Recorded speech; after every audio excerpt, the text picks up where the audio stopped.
Get back to coach where you belong. The words hung in the pressurized cabin air of Phoenix Airlines Flight 247 sharp and unmistakable.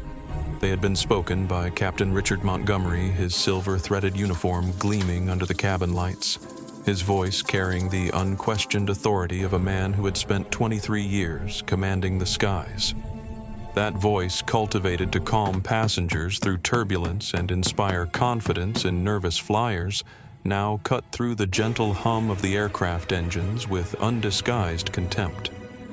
The target of his command was a lanky 19-year-old black man in seat 1A, wearing a simple black hoodie and limited edition Jordan sneakers that cost more than most people's monthly rent. The young man's face remained impassive, but his eyes intelligent, exhausted. Grieving hardened with a quiet fire that seemed to transform him from boy to man in an instant. What Captain Montgomery didn't know, what none of them knew, was that this wasn't just any teenager who had somehow stumbled into first class. This was Jamal Wilson, whose father's coffin had been lowered into the ground just 3 weeks ago. This was Jamal Wilson, who had dropped out of his sophomore year at Stanford to inherit a $16 billion empire. This was Jamal Wilson, who as of 48 hours ago had become the sole owner and chairman of Wilson Equity Group, the parent company of Phoenix Airlines. This was Jamal Wilson, who was about to activate an emergency protocol in the middle of the Atlantic Ocean that would transform the airline ground a captain and deliver a lesson in consequences that none of the crew members would ever forget. The next 7 hours in the air would change everything. The chairman's lounge at JFK Terminal 4 was a fortress of exclusivity disguised as a living room. It was a space meticulously designed to communicate wealth without being gauche about it. Walls painted in suffocating beige leather furnishings the color of wet sand. Modern art that was aggressively inoffensive. The lighting was calibrated to the precise warmth that flattered aging skin, and the carpet was thick enough to swallow the sound of footsteps, creating a hushed atmosphere that felt like a library for people who measured success in stock tickers rather than books. Jamal Wilson sat hunched in a deep leather armchair positioned in the far corner, his long legs folded awkwardly beneath him. His black hoodie was unbranded but clearly expensive, the kind of luxury that announced itself through fabric quality rather than logos. His backpack was propped against his knee, the canvas worn but clean, while his limited edition Jordans, a collaboration with a Japanese designer that had sold out in minutes, rested on top of his carry-on suitcase. Every few minutes, the lounge attendant at the reception desk would glance in his direction, her smile tightening fractionally each time. When he had entered 30 minutes earlier, she had stopped him with a politely venomous, "I'm sorry, sir, but this is a members-only lounge," despite the platinum membership card he'd already placed on her desk. She had examined it with theatrical scrutiny before reluctantly waving him through. Jamal was the only person of color in the room who wasn't serving drinks or clearing plates. This was a fact he registered without surprise. It was the background radiation of his existence, a constant low-level awareness he had learned to compartmentalize years ago. The ambient sounds of the lounge formed a specific soundtrack of privilege ice tinkling against crystal, the soft tapping of luxury pens against Italian leather portfolios, discreet coughs that punctuated hushed conversations about market forecasts. The air was perfumed with notes of sandalwood from hidden diffusers, blending with the faint scent of single malt scotch and freshly polished shoes. But Jamal was oblivious to all of it. His focus was entirely consumed by his laptop screen, where a chaotic video call was unfolding. His fingers moved across the keyboard in frantic bursts, his shoulders tensed beneath the soft fabric of his hoodie. The blue light from the screen cast harsh shadows across his face, emphasizing the dark circles under his eyes, evidence of 3 weeks of grief compounded by sleepless nights studying corporate law and financial structures. A gray-haired executive 2 tables away kept glancing at him with poorly concealed annoyance, as if Jamal's youth and focused intensity were somehow offensive in this sanctuary of leisure. The man whispered something to his companion, who chuckled softly behind a manicured hand. Jamal noticed but didn't react. He had more important things to worry about than the casual dismissiveness of strangers. The weight of $16 billion and 10,000 jobs now rested on his shoulders. Shoulders that just 3 weeks ago had been concerned with midterm exams and intramural basketball. The gentle vibration of his phone pulled his attention momentarily from the laptop. The screen displayed a reminder: Flight 247, boarding in 15 minutes. He nodded to himself, saved the document he was working on, and began the process of packing up. His movements were deliberate, efficient, conserving energy he knew he would need for the confrontations ahead. As he stood, he caught the lounge attendant watching him again, her gaze evaluating whether his departure required her attention or relief. Jamal gave her a small nod. She didn't return it. "Diana, they can't call the note."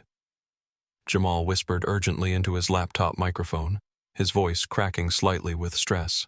The video feed on his screen showed Diana Reynolds, the silver-haired chief operating officer of Wilson Equity Group.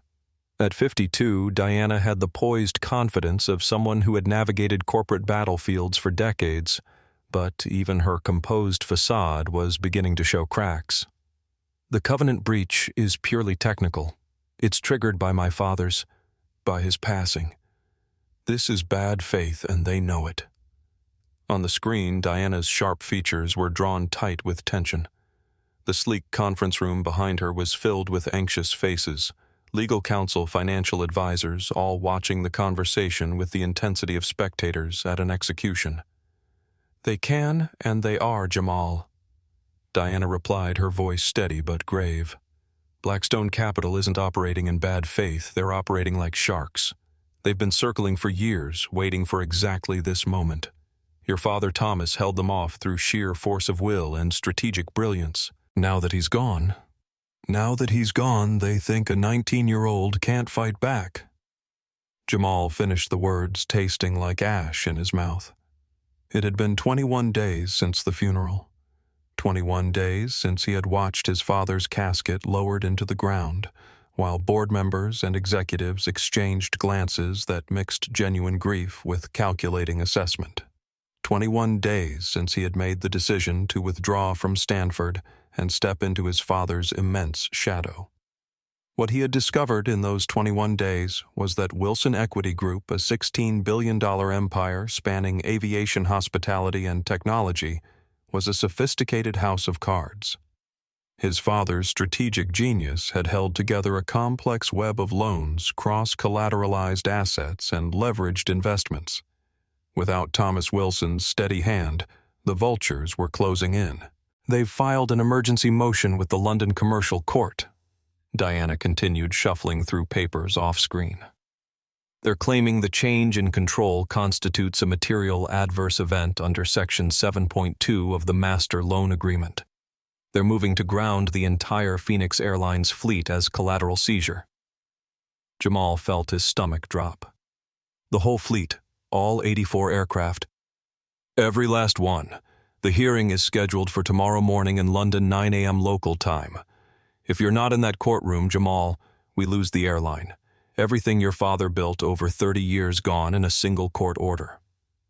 The lounge seemed to contract around him, the ambient chatter fading to a distant buzz.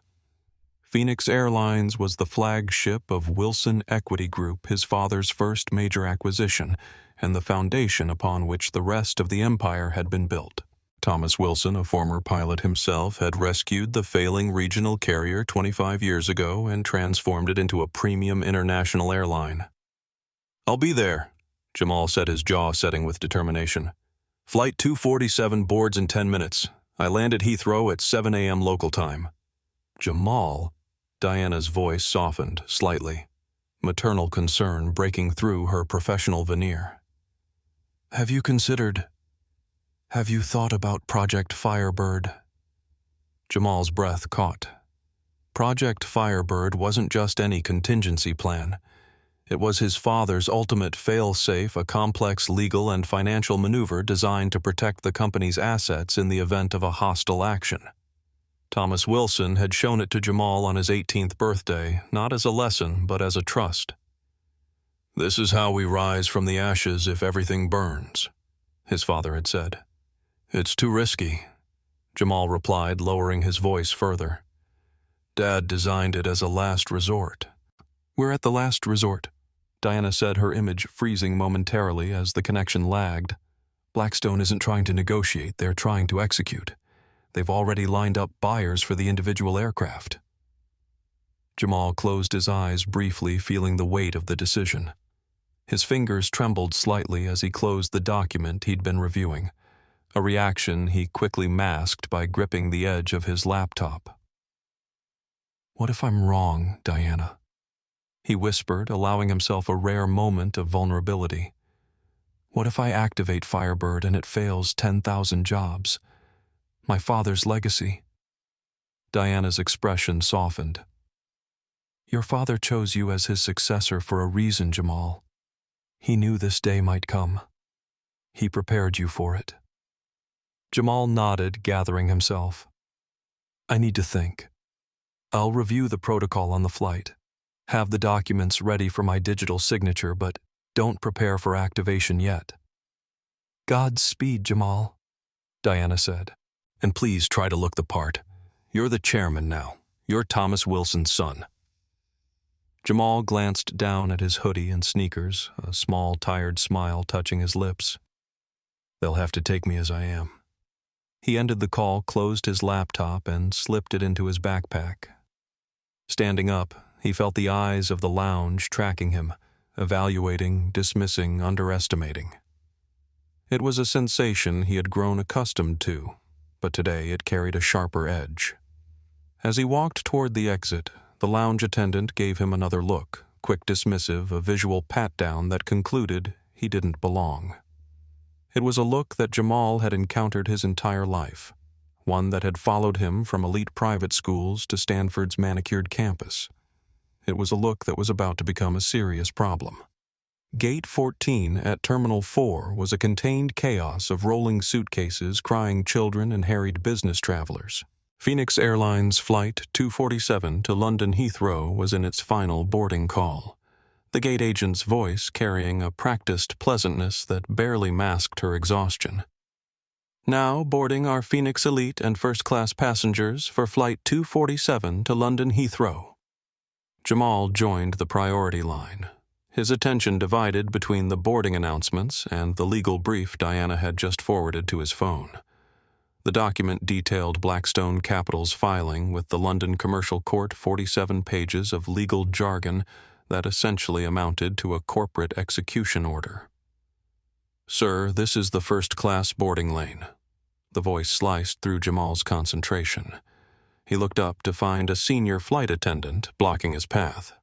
Her name tag read Sandra Miller, and her platinum blonde hair was pulled back in a severe bun that seemed to stretch her skin tight across her cheekbones. Her smile was a mechanical exercise that never reached her eyes. "I know," Jamal replied, holding up his phone to display his boarding pass. "Seat 1A. Sandra Miller's smile flickered but held firm as she took his phone. Her perfectly manicured nail tapped against the screen with unnecessary force as she verified the information. Something in her brain seemed to short-circuit as she processed the seat assignment 1A, the premier location in the aircraft traditionally reserved for VIPs and executives. "Well?" she said, her voice dripping with practiced sweetness that thinly veiled her skepticism. "I suppose even students win upgrades sometimes. Just make sure you're familiar with our first-class protocols. We have certain standards." She handed the phone back with 2 fingers, as if afraid to make contact with his skin. Jamal simply nodded, too drained to engage. The weight of his father's death, the looming corporate crisis, and the London hearing left no room for confronting casual discrimination. He'd long ago learned to pick his battles, and this wasn't one worth fighting. Not yet. He moved past her and down the jet bridge, aware of her eyes following him with disapproval. The recycled air of the enclosed walkway carried the familiar smell of jet fuel and industrial cleaner, a scent that had once excited him as a child traveling with his father, but now felt heavy with responsibility. At the aircraft door, another flight attendant greeted passengers. Nicole Garcia was younger than Sandra, her dark hair tied back in a neat ponytail, her uniform pressed to perfection. Her smile, unlike Sandra's, seemed genuine. "Welcome aboard, Mr. Wilson," she said, after glancing at his boarding pass. "Seat 1A is just to your left. May I help you with your bag?" "I've got it, thanks," Jamal replied, offering a small smile in return. As he turned left toward the first-class cabin, he heard Sandra's voice behind him speaking in a stage whisper to Nicole. "Keep an eye on 1A. Probably used his parents' miles. These kids think they belong anywhere these days." Nicole's response was too low to hear, but the discomfort in her voice was evident. Jamal continued forward, finding his seat a spacious pod at the very front of the aircraft with its own sliding door for privacy. As he stowed his backpack in the compartment beneath the ottoman, he heard footsteps approaching from behind. "Is there a problem here?" The male voice was deep authoritative and carried the unmistakable tone of someone accustomed to being obeyed. Jamal turned to find himself face to face with a tall man in his late 50s. The 4 stripes on his uniform sleeves identified him as the captain. His gray hair was immaculately styled, his posture military straight. The name badge on his crisp uniform read, "Captain Richard Montgomery." "No problem," Jamal responded, keeping his voice neutral. "Just getting settled in." Captain Montgomery's eyes narrowed slightly as they took in Jamal's hoodie and casual attire. He glanced at Sandra, who had appeared just behind him. "This is the one I was telling you about, Captain," she said in a voice pitched to carry to nearby passengers. "Showed up in the lounge earlier too, acting like he owns the place." Montgomery fixed Jamal with a stare of pure, unadulterated condescension. "Son," he said, his voice dropping to a register that managed to be simultaneously quiet and intimidating. "There must be some mistake. This cabin is for our premium guests." "My boarding pass says 1A," Jamal replied, feeling his patience beginning to fray. "I'd just like to sit down." "I'm sure it does," Montgomery said, taking a step closer. The scent of expensive cologne filled the small space between them. "But I've been flying this route for 23 years. I know our typical customers, and you are not one of them. Now, I don't know what little game you're playing or how you managed to get this seat assignment, but my crew has work to do." He gestured with his thumb over his shoulder toward the economy section of the aircraft. "Go back to coach where you belong. Don't make me call security." The cabin seemed to freeze. Nearby passengers pretended to be absorbed in magazines or phones, but their attention was locked on the confrontation.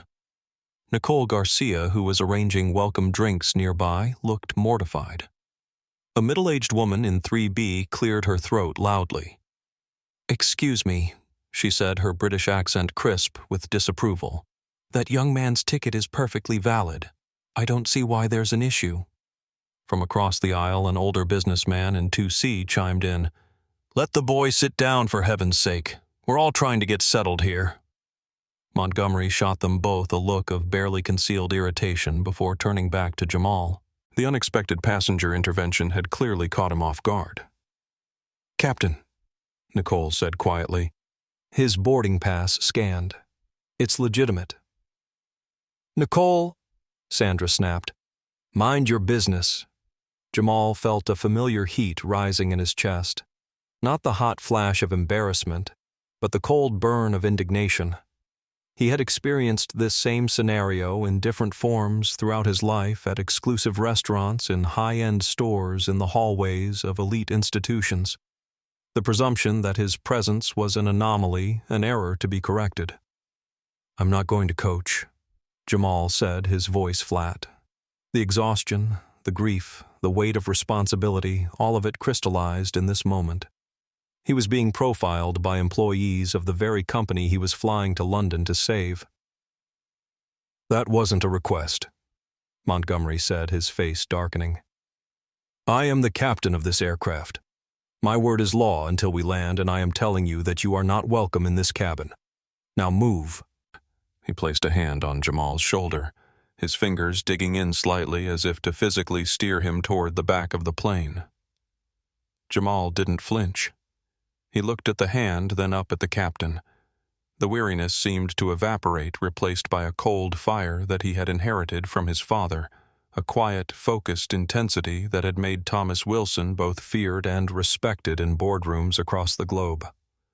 "Captain Richard Montgomery," Jamal said, his voice precise and dangerously quiet.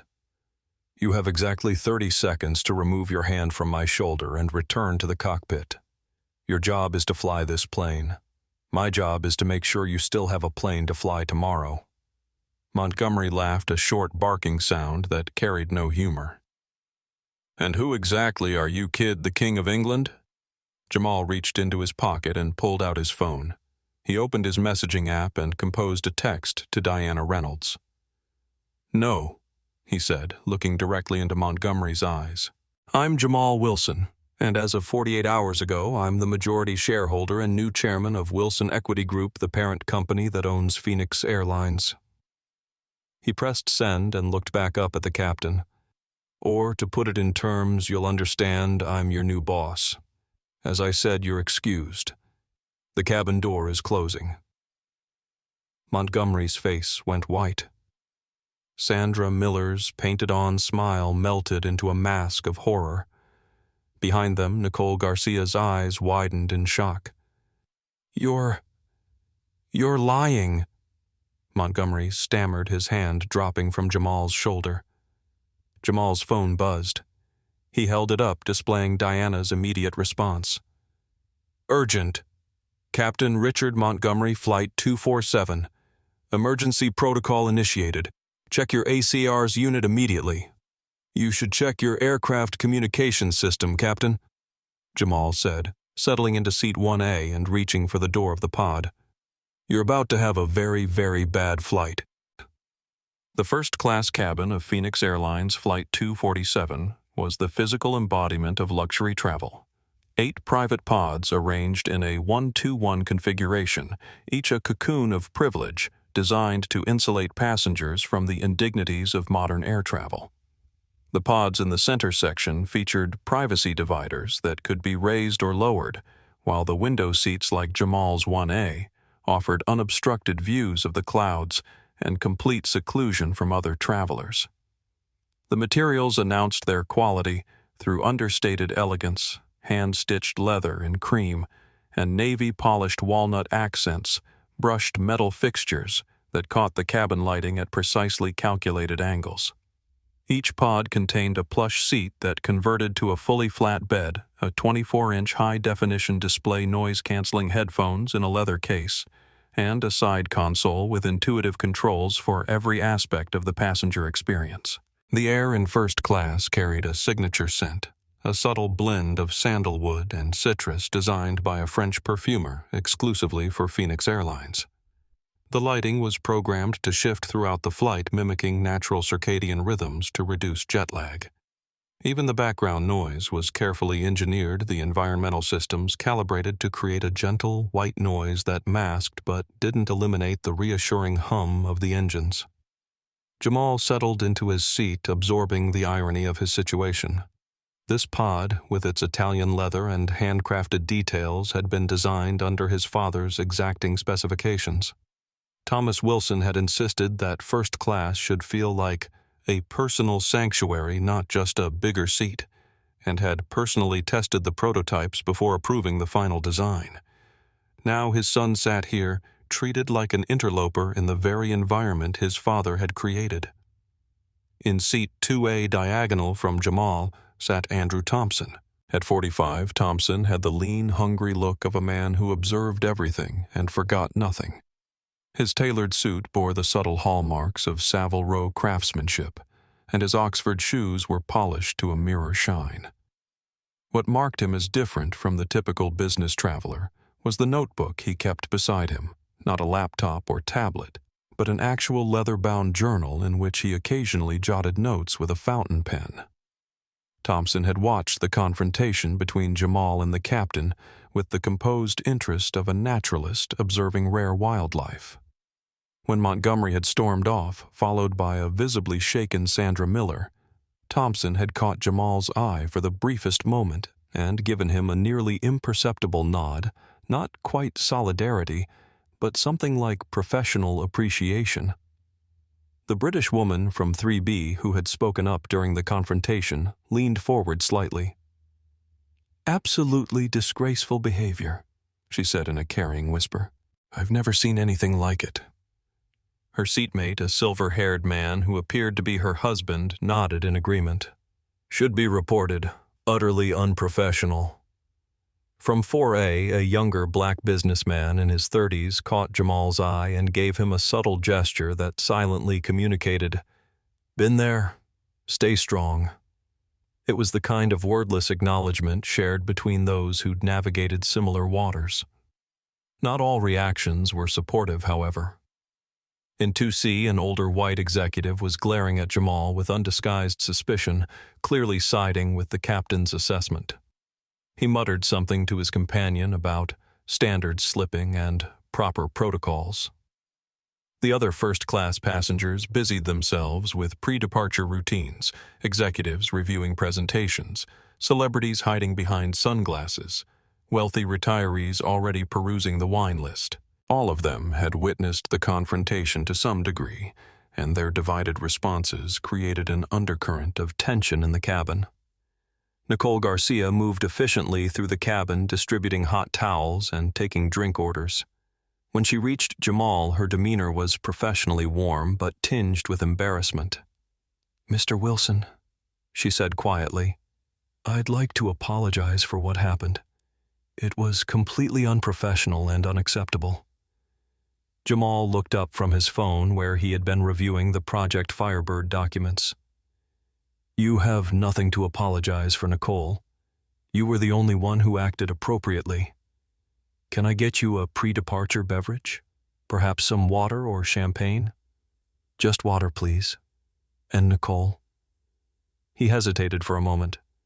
"Thank you for speaking up." She gave him a small, genuine smile. "Of course, Mr. Wilson. I'll be right back with your water." As she moved to the next pod, Jamal turned his attention back to his phone. The cabin crew's initial response to his presence had been troubling but not surprising. What worried him more was what awaited him in London and whether the company his father had built would survive the next 24 hours. The gentle vibration of the aircraft signaled the pushback from the gate. In less than 8 hours, they would touch down at Heathrow. By then, everything would be different for the company, for the crew, and for Jamal himself. The first 3 hours of Flight 247 passed in relative calm. After reaching cruising altitude, Captain Montgomery had made the standard announcements. Current altitude, expected flight time, weather conditions at the destination, his voice carrying the practiced warmth of a man who had spent decades reassuring passengers over intercoms. There was no hint in his professional delivery of the contempt he had shown Jamal during boarding. Dinner service had concluded, the cabin lights had been dimmed to a soft blue glow, and most passengers had settled in for sleep or entertainment. Jamal remained awake, working steadily through legal documents on his laptop, preparing for the London hearing while simultaneously reviewing the complex protocols of Project Firebird. The quiet productivity was interrupted by the sound of the cockpit door opening. Jamal glanced up to see Captain Montgomery emerging, his uniform pristine, his posture rigid with authority. He carried a small microphone in one hand, not the usual overhead PA system, but a handheld device that would allow him to make announcements while moving through the cabin. "Ladies and gentlemen," Montgomery's voice came smoothly through the cabin speakers. "This is Captain Montgomery speaking. We've reached our cruising altitude of 39,000 feet. Weather ahead looks clear, and we're expecting an on-time arrival at London Heathrow. So just sit back, relax, and let my wonderful crew take care of you." He clicked off the microphone, but continued walking slowly through the first-class cabin.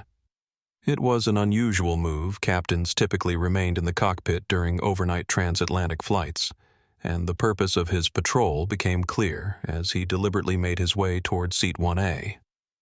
Montgomery passed by other first-class passengers with a friendly nod, stopping occasionally to exchange pleasantries with those he recognized as regulars.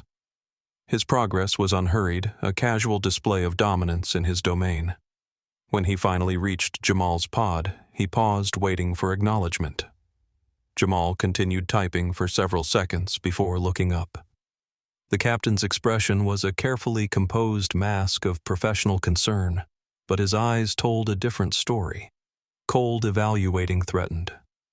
"Mr. Wilson."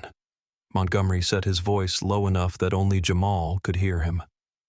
Jamal didn't respond immediately.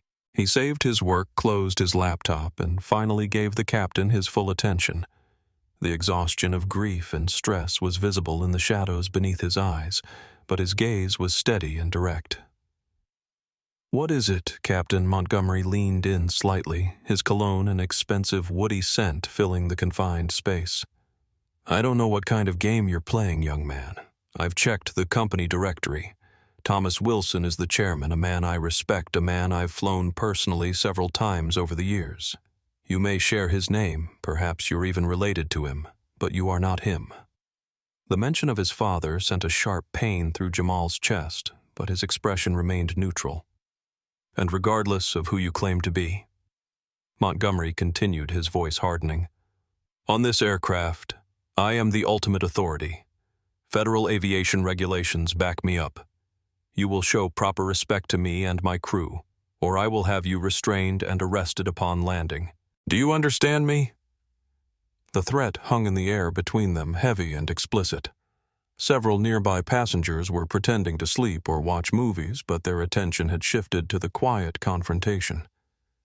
Jamal felt a hot spike of anger, not for himself, but for his father, for the legacy being disrespected by this man who claimed to have known him.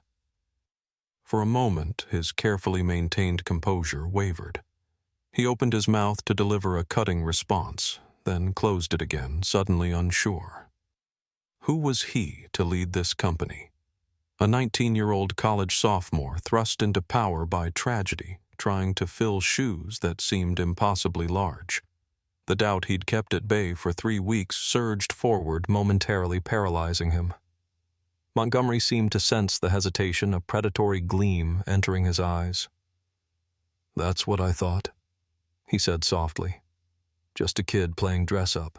The words, so dismissive and yet so close to Jamal's own private fears, broke through his momentary paralysis. He straightened in his seat, finding his voice again. "First of all," Jamal said, his voice cutting through the ambient hum of the engines, "my father is dead. He's been dead for 3 weeks. That's why I'm on this plane.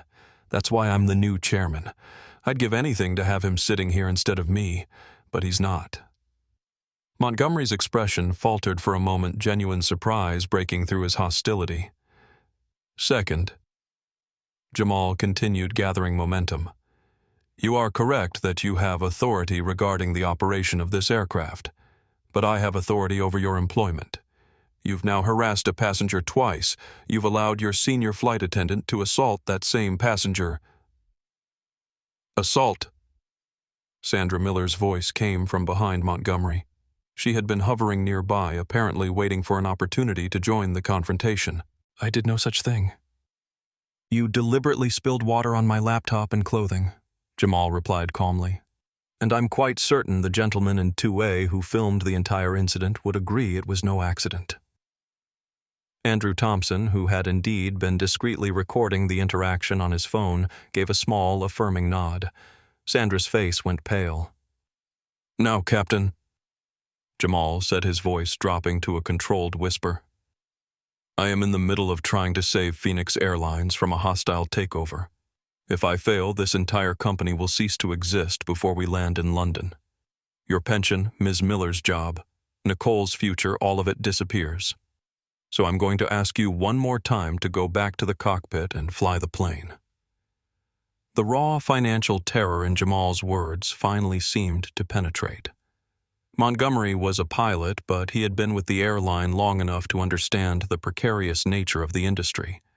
The phrase, hostile takeover, clearly resonated with him. He stared at Jamal, searching for any sign of bluff or exaggeration, but found only the cold certainty of someone carrying an impossible burden. Without another word, Montgomery turned and walked back toward the cockpit, his movements stiff with suppressed rage. The door sealed shut behind him with a heavy thud. In the galley, Nicole Garcia had been listening to the exchange, her eyes wide with a mixture of shock and admiration. She quickly prepared a fresh bottle of water, a hot towel, and a small plate of mixed nuts, then approached Jamal's pod. "Mr. Wilson," she said softly, "I brought you these, and I want to say that this is not what Phoenix Airlines is supposed to be. Not all of us are like that." Jamal looked up at her, really seeing her for the first time. There was no artifice in her expression, no angle being played, just genuine decency and professionalism in the face of a toxic situation. "Thank you, Nicole," he said, accepting the water with a tired smile. "I appreciate that more than you know." "Is there anything else I can do for you?" she asked. "For your call or work?" Jamal paused, considering her question seriously. "Actually, yes. Does the flight crew have access to the main company operations server from the air?" "Only the captain and first officer," Nicole replied. "They have secure tablets that connect to headquarters for flight plans and company communications." "Why?" "Because," Jamal said, turning back to his screen where Diana Reynolds was waiting on a secure video call, "I may need to lock them out of the system." The incident occurred approximately 45 minutes after the captain's retreat to the cockpit. The cabin had settled into the rhythmic lull of mid-flight, that peculiar suspended reality where time seemed to stretch and contract simultaneously, marked only by the soft chime of call buttons and the whispered conversations of passengers fighting insomnia. Jamal had been working continuously, his focus absolute as he navigated the labyrinthine details of his father's company. His laptop screen illuminated his face with a harsh blue glow, casting shadows that emphasized the hollows beneath his cheekbones, evidence of meals skipped and sleep forgone in the wake of his father's death. Sandra Miller had been conspicuously absent from the first-class cabin since her earlier confrontation, leaving Nicole Garcia to handle the service alone. But as the cabin entered its fourth hour over the dark Atlantic, Sandra reemerged from the galley, her professional mask firmly back in place, though her eyes remained hard. She moved through the cabin with deliberate efficiency, refilling water glasses and asking if passengers required anything.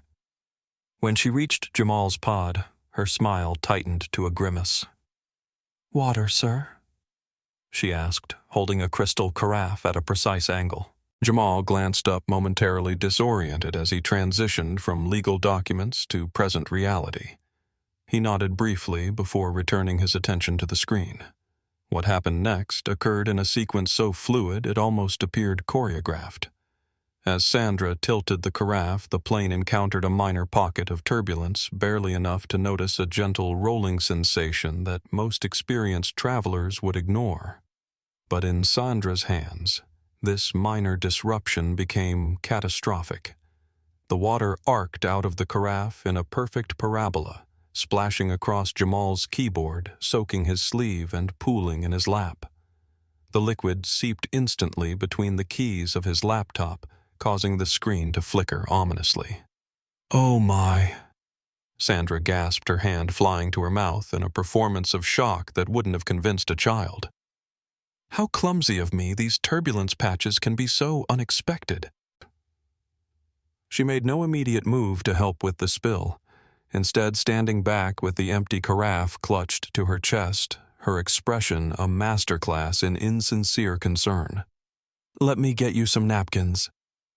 She finally offered her tone, suggesting she was doing him an extraordinary favor. Jamal didn't respond. He calmly closed his laptop to prevent further damage and assessed the situation with a measured gaze. The water had soaked through his hoodie and was rapidly chilling against his skin, but his expression revealed nothing beyond mild inconvenience. From the galley, Nicole witnessed the entire scene, her face reflecting genuine horror at her colleague's action. In seat 2A, Andrew Thompson observed with the cool assessment of a professional witness. Without drawing attention to himself, he adjusted his phone against his armrest, angling it to capture both Jamal and Sandra in frame, and pressed record. The British woman in 3B audibly tutted, shaking her head in disapproval. "That was quite deliberate," she muttered to her husband, loud enough for those around to hear. The younger black businessman in 4A caught Jamal's eye and gave him a knowing look, the kind shared between those who recognize thinly veiled aggression for what it is. Meanwhile, from 2C, the older executive who had earlier sided with Montgomery watched with a smirk of satisfaction as if justice was being served. "Here," Nicole said, rushing forward with a stack of linen napkins and a fresh bottle of water. "Let me help you with that, Mr. Wilson." She began blotting the liquid from the laptop while Sandra stood watching her smile, now frozen in place. "It's fine," Jamal said quietly to Nicole. "I've got it." He took the napkins and methodically dried his computer, his movements economical and precise. From his backpack he retrieved a spare hoodie, identical to the one he was wearing, and placed it beside him. "Will there be anything else, sir?" Sandra asked, the honorific sounding like an insult in her mouth. "No," Jamal replied without looking up. He didn't raise his voice or show anger. His complete lack of reaction seemed to unnerve Sandra more than any outburst would have. "Well," she said, clearly disappointed by his composure, "do let us know if you need anything else." She retreated to the galley where Nicole confronted her in hushed but heated tones. Their whispered argument carried just enough for fragments to reach the first few rows. "What were you thinking?" Nicole's voice was tense with disbelief. "Accidents happen," Sandra replied, her tone defensive. "That wasn't an accident and you know it." "Are you calling me a liar? I'm saying you could cost us our jobs. He doesn't belong here, Nicole. You're too new to understand how things work." Their argument was interrupted by the soft ping of the interphone, the captain calling from the cockpit. Sandra answered, listened briefly, then glanced toward Jamal with renewed hostility before disappearing through the curtain toward the front of the aircraft. Nicole returned to Jamal's pod, her face flushed with embarrassment. "Mr. Wilson, I am so sorry about what happened. If your laptop is damaged, the company will, of course, replace it immediately." Jamal looked up at her, his expression softening slightly. "It's okay, Nicole. It's not the first time, and it won't be the last." There was such quiet resignation in his voice, such familiarity with this type of treatment that Nicole felt a surge of protective anger on his behalf. "It's not okay," she said firmly. "It's unprofessional and it's wrong. I want you to know that most of us aren't like that." "I know," Jamal replied, offering her a tired smile. "My father always said you can judge a company by how its frontline employees treat people when no one's watching. He'd be glad to know there are still people like you at Phoenix." The mention of his father seemed to steady him. He pulled the dry hoodie over his head, replacing the damp one with the efficiency of someone accustomed to adapting quickly to uncomfortable situations.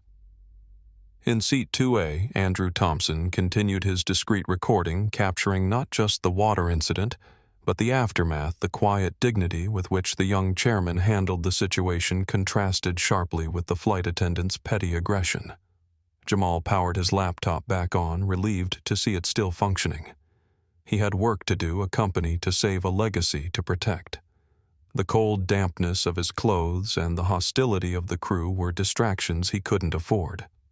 As he reconnected to the secure server, a message from Diana Reynolds appeared on his screen. "Urgent update. Blackstone has moved up the hearing. 7:30 a.m. London time. Their legal team is already at the court. We're running out of options." Jamal checked his watch. 5 hours until landing. The timeline had just compressed dramatically, and with it his options narrowed to a singular path. It was time to seriously consider activating Project Firebird. The Mid-Atlantic is a peculiar kind of nowhere suspended between continents, between time zones, between night and day. For passengers on long-haul flights, this liminal space often induces a dreamlike state, a temporary surrender to the strange reality of being neither here nor there. For Jamal Wilson, 39,000 feet above the darkened ocean that nowhere had become the epicenter of a financial battle that would determine the fate of thousands of employees and billions in assets. His pod door was closed, creating a private office in the sky. The noise-canceling headphones blocked out the ambient sounds of the aircraft, leaving only the secure connection to Diana Reynolds and the legal team gathered in the Wilson Equity Group's London office. "They're not bluffing." Diana's voice crackled over the satellite connection, her image occasionally freezing on the screen as the bandwidth fluctuated. "Blackstone Capital just sent the final notice.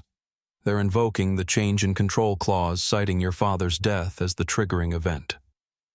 The conference room behind her was a hive of controlled panic attorneys in rumpled suits who had been working nonstop for days, financial analysts surrounded by spreadsheets and market projections, all of them watching Jamal with the desperate hope of drowning swimmers eyeing a distant lifeboat. "What's their end game?" Jamal asked, his voice steady, despite the adrenaline coursing through his system. "They can't possibly want to operate an airline." "They don't," responded a balding attorney to Diana's left. "They've dispatched agents to Heathrow to physically seize this aircraft Galileo the moment it touches down. The London court granted the temporary order. It's a show of force, a public humiliation designed to trigger a panic sell-off of Wilson equity stock." "They'll seize the plane with passengers still on board?" Jamal asked, horrified. "They'll wait until passengers deplane," Diana clarified. "But they plan to chain the landing gear to a tug. It's theater, Jamal. They want to create images of Phoenix Airlines planes being repossessed like cars from delinquent owners. Once they have the flagship, the rest of the fleet will be grounded by default. We're finished." Jamal's heart hammered against his ribs. He was 19, barely out of his freshman year of college. 6 weeks ago, his biggest concern had been an upcoming economics midterm. Now, 10,000 jobs hung in the balance, dependent on his ability to outmaneuver financial predators with decades more experience. The enormity of the moment crashed over him like a physical wave. His hands began to tremble, and he set the laptop down on the tray table to hide the reaction. A cold sweat broke out across his forehead. "What if I can't do this?" he whispered, not even realizing he'd spoken aloud. "What if I fail them all?" Diana leaned closer to her camera. "Jamal, look at me." He raised his eyes to the screen, no longer bothering to hide the fear that had been his constant companion since his father's death.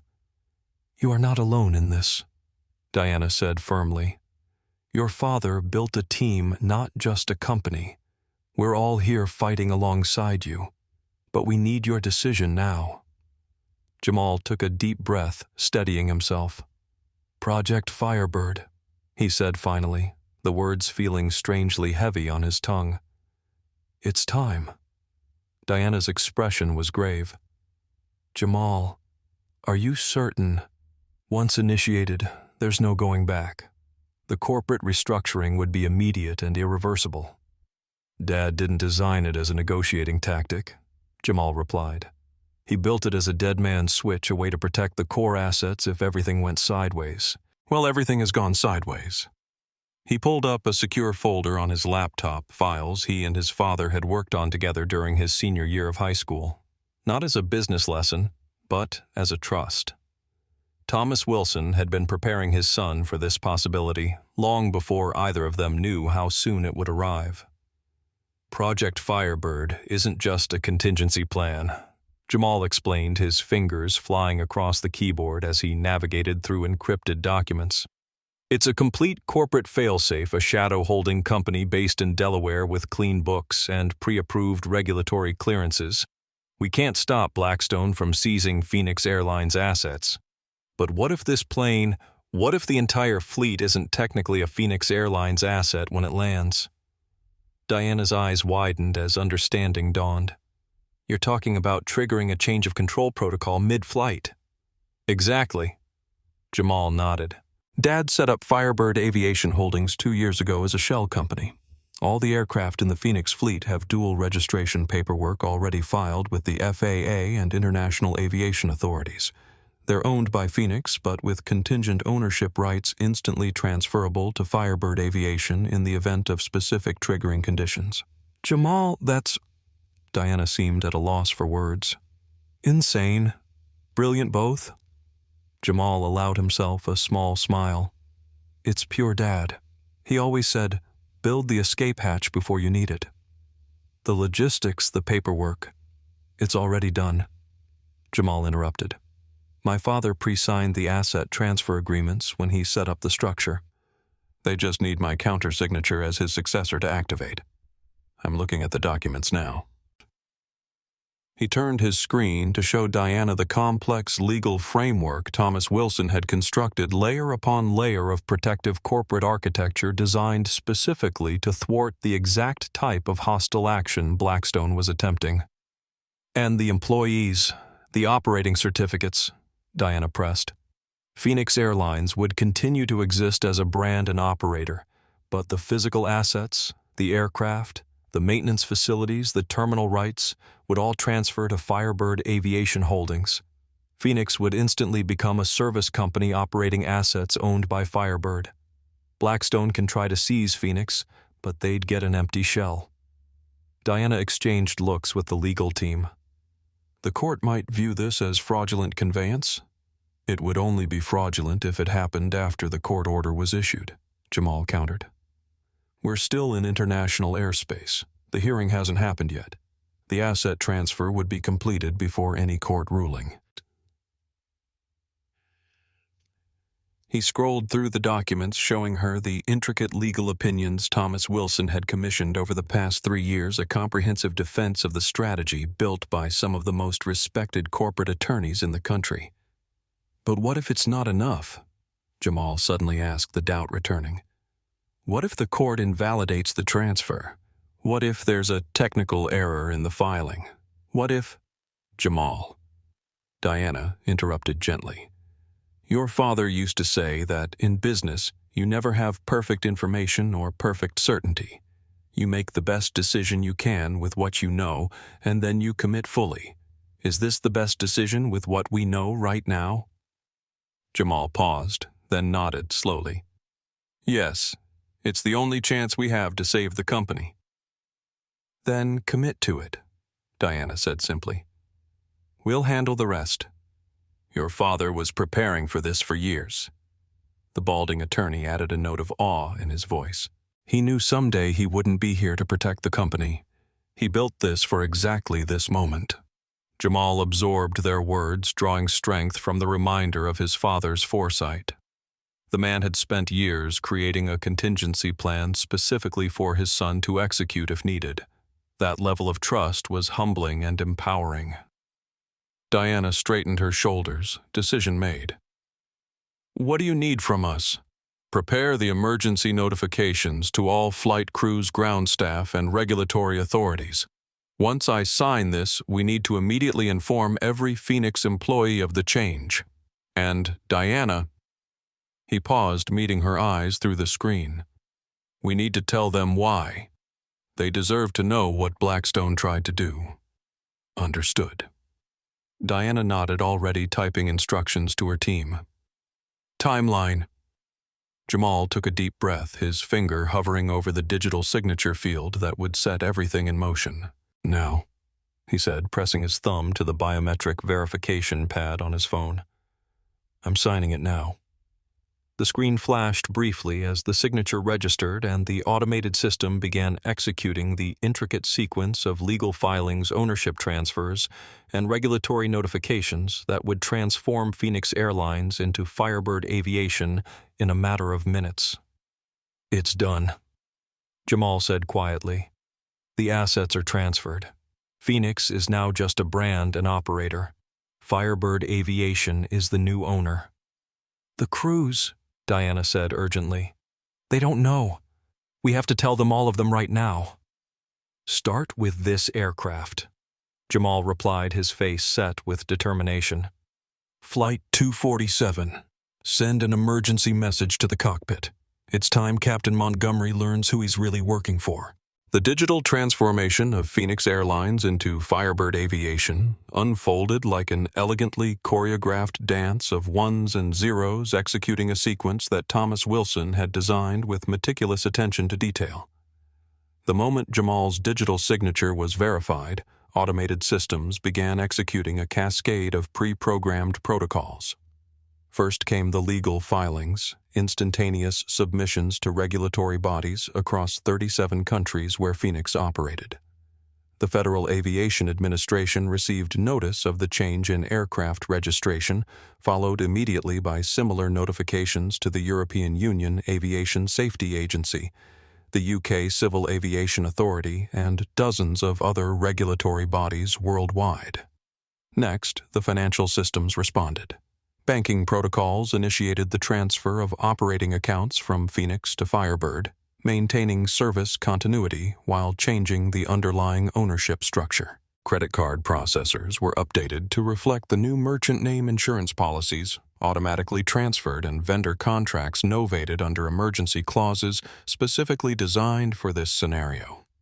Then the technical systems aircraft transponder codes updated to reflect the new call signs maintenance tracking software, migrated to new servers crew scheduling applications redirected to the Firebird domain. The in-flight entertainment systems on all 84 aircraft in the fleet simultaneously rebranded with the new logo and welcome messages. But not everything went smoothly. On Flight 247, the data transfer to the cockpit systems encountered unexpected resistance. The system had been programmed to execute a complete transition in under 3 minutes, but as the progress bar crawled past 60%, it suddenly froze. In the cockpit, First Officer Taylor, now Acting Captain Taylor, noticed the anomaly immediately. "Something's wrong with the transition," he reported over the satellite phone to Diana Reynolds. "The main flight management computer is rejecting part of the update." Diana's voice carried controlled urgency. "What specifically is failing? The regulatory approval codes aren't being accepted by the FMC," Taylor explained, scanning the error messages. "The system's running a validation check and flagging discrepancies." Back in Seat 1A, Jamal was notified of the problem. His initial surge of panic was quickly replaced by focused problem-solving, a trait he'd inherited from his father.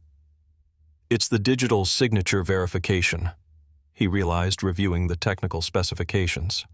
"The aircraft's security system is rejecting the counter-signature because it's not recognizing my biometric authorization. We need to force an override." This was the vulnerability his father had warned might occur. The transition had been designed for Thomas Wilson's biometric signature, with Jamal's added as a contingency. But some legacy systems still prioritized the primary signature. "How do we override?" Diana asked, her image freezing momentarily on the satellite connection. "There's a manual verification code," Jamal replied, digging through his father's contingency documents. "A 16-digit alphanumeric sequence that can bypass the biometric check." As Jamal searched for the override code, other technical issues emerged across the fleet.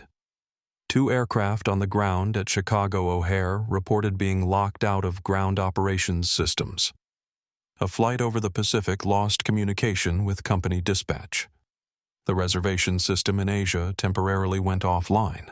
These glitches, while not safety-critical, created a cascading series of operational challenges that threatened to undermine the seamless transition Jamal had hoped for.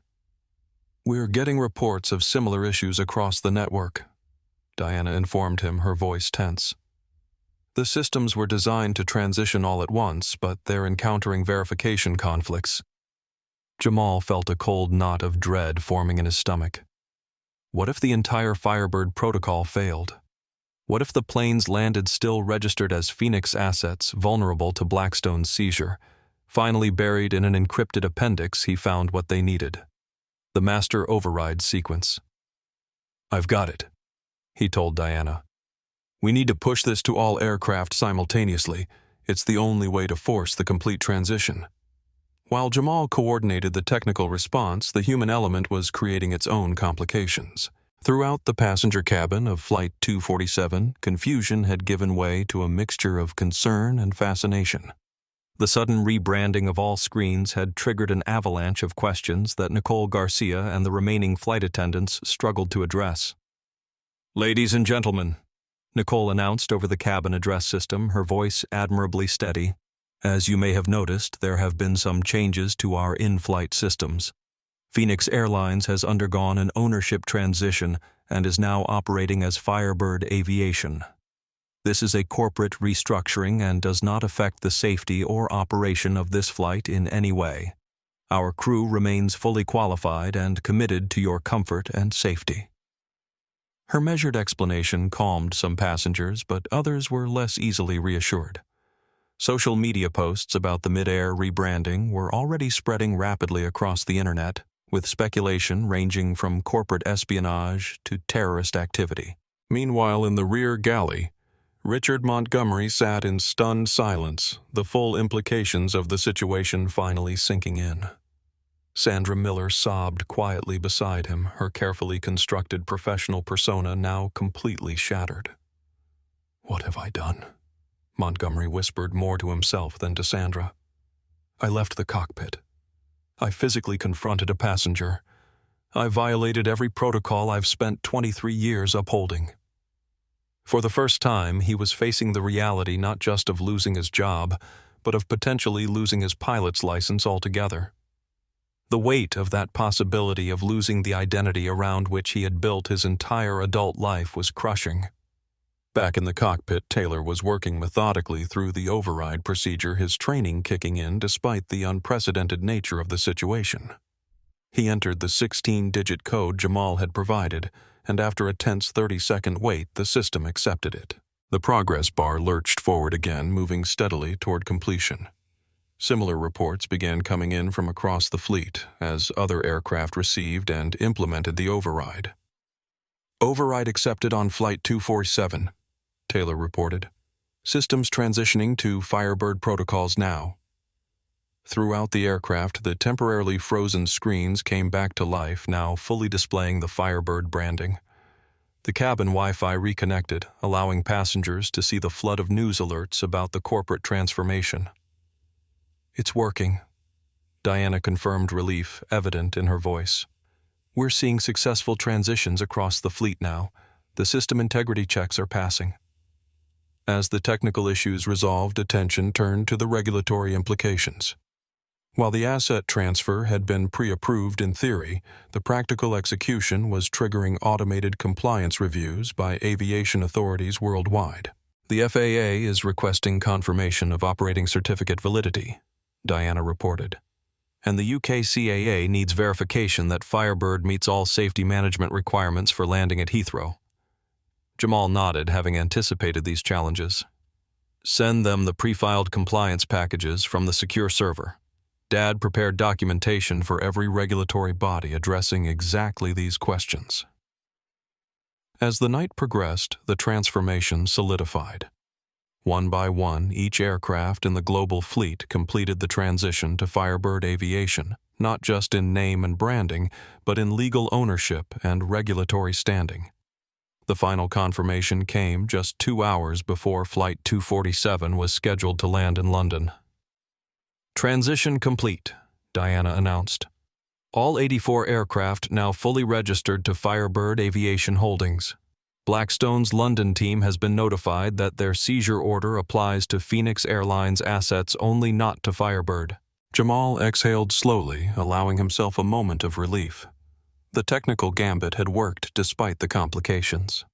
But he knew this was only the beginning of the battle. Blackstone wouldn't simply concede defeat.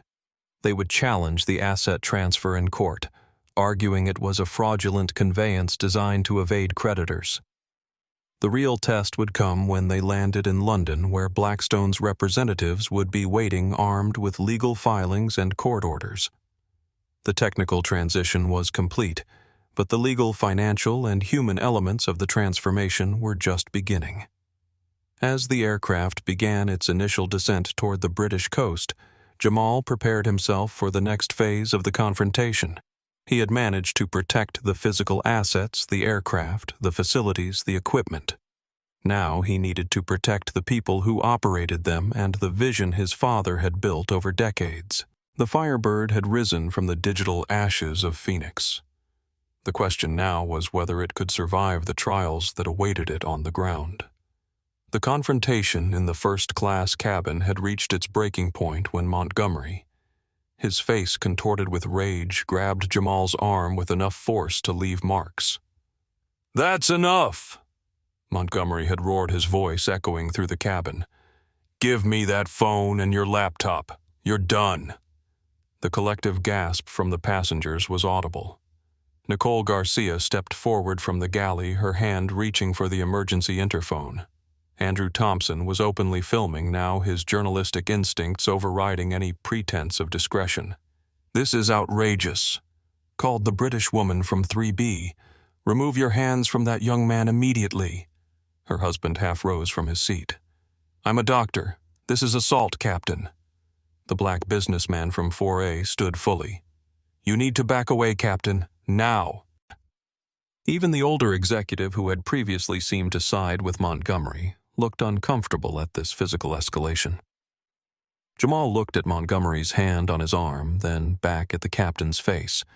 The cold, quiet fire that had been building inside him, fueled by grief exhaustion and a lifetime of similar encounters, finally ignited into something unstoppable.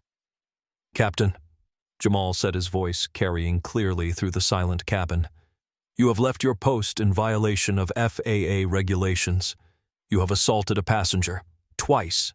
You are putting this entire flight at risk because your ego is hurt." "You are a saboteur," Montgomery shouted, his face purple with rage. "You've hacked this aircraft. You're compromising flight safety." "I own this plane," Jamal shouted back, his composure finally cracking.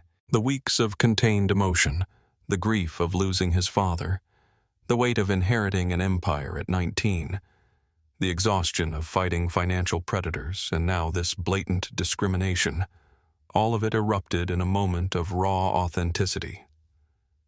"You think this is a game? You think I'm playing around with people's lives?" He continued, yanking his arm free from Montgomery's grip. "While you were sipping coffee and insulting passengers, our company was dying. Blackstone Capital was hours away from grounding us. I just saved your job. I saved this entire airline by transferring $500 million in assets while 39,000 feet in the air." He thrust his laptop screen toward Montgomery's face, showing the executed asset transfer agreement with all its official seals and signatures. "This is real," Jamal declared, his voice breaking slightly. "Project Firebird is real, and you," he jabbed a finger at Montgomery's chest, "are a disgrace to the uniform my father respected." Montgomery stumbled back, momentarily stunned by the ferocity of Jamal's response and the undeniable evidence on the screen. Sandra Miller, who had been frozen in the galley, let out a small, terrified whimper. "Thomas Wilson," Montgomery stammered, recognition finally dawning in his eyes. "Thomas was he was my father." Jamal confirmed, his voice echoing through the cabin. "And you?" He turned to Sandra. "You spilled water on me because you thought I was some kid who didn't belong in first class." He wheeled back to Montgomery. "And you ordered me to go back to coach because you didn't like the color of my skin or the hoodie I was wearing. You're not just bad employees, you're bad people." The cabin was absolutely silent. Every passenger, every crew member was witnessing something rarely seen in the carefully controlled environment of commercial aviation, raw human truth cutting through layers of pretense and protocol. At that precise moment, the cockpit satellite phone rang. First Officer Taylor, who had been listening to the entire exchange on the cabin audio feed, answered it. "First Officer Taylor speaking," he said, his voice tense. "James, this is Diana Reynolds, COO of Wilson Equity Group," came the crisp, authoritative voice of the company's second-in-command. "I'm on the line with the head of the FAA and the new chairman of our company, Mr. Jamal Wilson." Taylor listened intently as Diana delivered the message that would change the trajectory of his career and the future of the airline. "Captain Montgomery has been declared unfit for command effective immediately. He has abandoned his post and assaulted the new owner of this airline. You are to assume command of Firebird 247. Lock the cockpit door. Do not under any circumstances allow Captain Montgomery to re-enter. Is that understood?" Taylor looked through the open cockpit door at the scene unfolding in the cabin, Montgomery standing defeated in the aisle. Jamal Wilson breathing hard from the emotional confrontation, passengers watching in stunned silence. "Yes, ma'am," Taylor replied. "Understood." He reached up and pressed the cockpit door lock button. The sound of the locking mechanism engaging echoed through the cabin, a heavy, definitive click that signaled the final shift in power. Montgomery heard it and turned his face draining of color as he realized what was happening. He lunged toward the cockpit, punching in his access code with trembling fingers. "Access denied" flashed on the keypad. He tried again with the same result. "Taylor!" he shouted, pounding on the door. "Open this door! That's an order!" There was no response from inside. The man who had built his entire identity around his captain's uniform was now locked out of the cockpit, stripped of his command, reduced to pounding futilely on a door that would not open. Slowly, Montgomery turned back to face Jamal and the silent cabin. The transformation in his demeanor was striking from imperious authority figure to a man suddenly confronting the consequences of his actions. His shoulders slumped, the arrogance drained from his posture. For a brief moment, something almost like recognition flickered across his features, a glimpse of understanding of what he had done and who he had become. "Mr. Wilson," he said, his voice barely audible.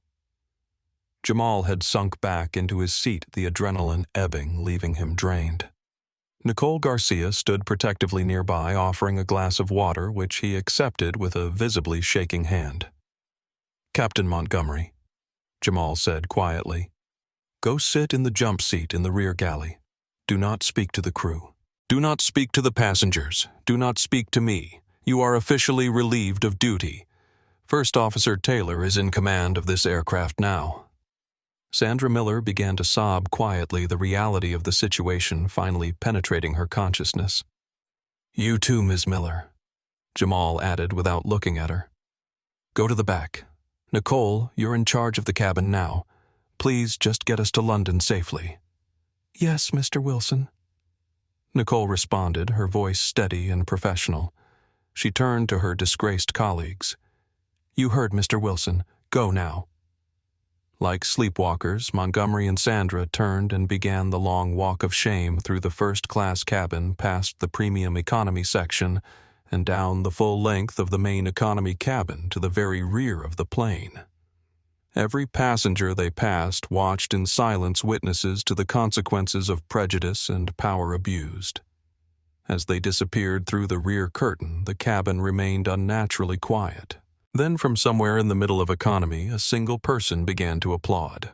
The solitary clapping was quickly joined by another, then another, until most of the aircraft was filled with the sound of passengers collectively expressing their approval. It wasn't just applause for Jamal's handling of Montgomery. It was recognition of something more universal, the satisfaction of seeing justice served, of witnessing someone stand up to the small everyday tyrannies that so often go unchallenged. In the rear galley, Montgomery sat on the jump seat, his captain's hat in his hands, staring at the 4 stripes on his sleeve. For the first time in his career, he was seeing the uniform not as a symbol of his authority over others, but as a responsibility he had betrayed. A cold realization washed over him. He had become exactly the kind of person he had once despised when he was a young pilot, arrogant, entitled, drunk on power. "What have I done?" He whispered the words barely audible over the engine noise. Sandra, sitting across from him, had no answer. Her carefully constructed world of seniority and status had collapsed around her, leaving nothing but the stark reality of her own actions. Up in first class, Jamal closed his eyes briefly, feeling the weight of the past hour settling onto his shoulders. He had just fired a captain mid-flight, restructured an entire company while cruising at 39,000 feet, and confronted the kind of discrimination he had faced his entire life. When he opened his eyes again, He found Nicole Garcia waiting patiently beside his pod. "Mr. Wilson," she said softly, "what would you like me to tell the other passengers they have questions?" Jamal nodded, gathering his thoughts. "Tell them the truth, that Phoenix Airlines has become Firebird Aviation, that their safety is our absolute priority, that when we land in London, everyone will receive a formal explanation and appropriate compensation for any distress caused by today's events." Nicole nodded but hesitated before leaving. "And about Captain Montgomery?" Jamal considered this carefully. "Tell them only that there was a change in command in accordance with company protocols and that Captain Taylor is fully qualified and in control of the aircraft." "Thank you, sir," Nicole said, clearly relieved to have clear direction. As she moved away to brief the other flight attendants, Jamal turned back to his laptop. He had just over 3 hours until they landed in London, where Blackstone Capital's representatives would be waiting, unaware that their strategy had been completely undermined. It was time to prepare for the next battle. In the cockpit of Flight 247, James Taylor sat in the captain's seat for the first time in his career, not as part of a planned promotion, but through an extraordinary chain of events that had thrust him into command mid-flight over the Atlantic Ocean. The satellite phone had just disconnected after his conversation with Diana Reynolds. The cockpit door remained locked, with Montgomery's occasional pounding becoming more sporadic before finally ceasing altogether. Taylor methodically reviewed the flight management system, confirming their route fuel status and weather conditions ahead. The aircraft itself was functioning perfectly, a marvel of engineering designed to continue its journey regardless of the human drama unfolding within its fuselage. Despite the unusual circumstances, Taylor felt a strange sense of calm. His 4 years with Phoenix had been spent preparing for responsibility, accumulating the experience and judgment necessary for command. That the opportunity had come through such unprecedented events didn't change the fundamental reality he was now the captain responsible for the lives of everyone on board. He keyed the public address system. "Ladies and gentlemen, this is Captain Taylor speaking. I want to assure you that our aircraft is operating normally and we expect an on-time arrival in London. There has been a change in command, but I want to emphasize that safety remains our absolute priority. The cabin crew will provide more information about the corporate changes you're seeing on your screens. Thank you for your understanding." The message was brief, but sufficient. Now it was time to focus on the operational aspects of the flight. Taylor contacted London Air Traffic Control to update them on the call sign change from Phoenix 247 to Firebird 247, explaining it as part of a corporate restructuring. The controller acknowledged without much interest. Aircraft occasionally underwent ownership changes, though rarely while in flight. Just as Taylor was settling into his new role, a warning light illuminated on the system's status panel. The secondary hydraulic system was showing decreased pressure, not a critical failure, but a significant anomaly that required immediate attention.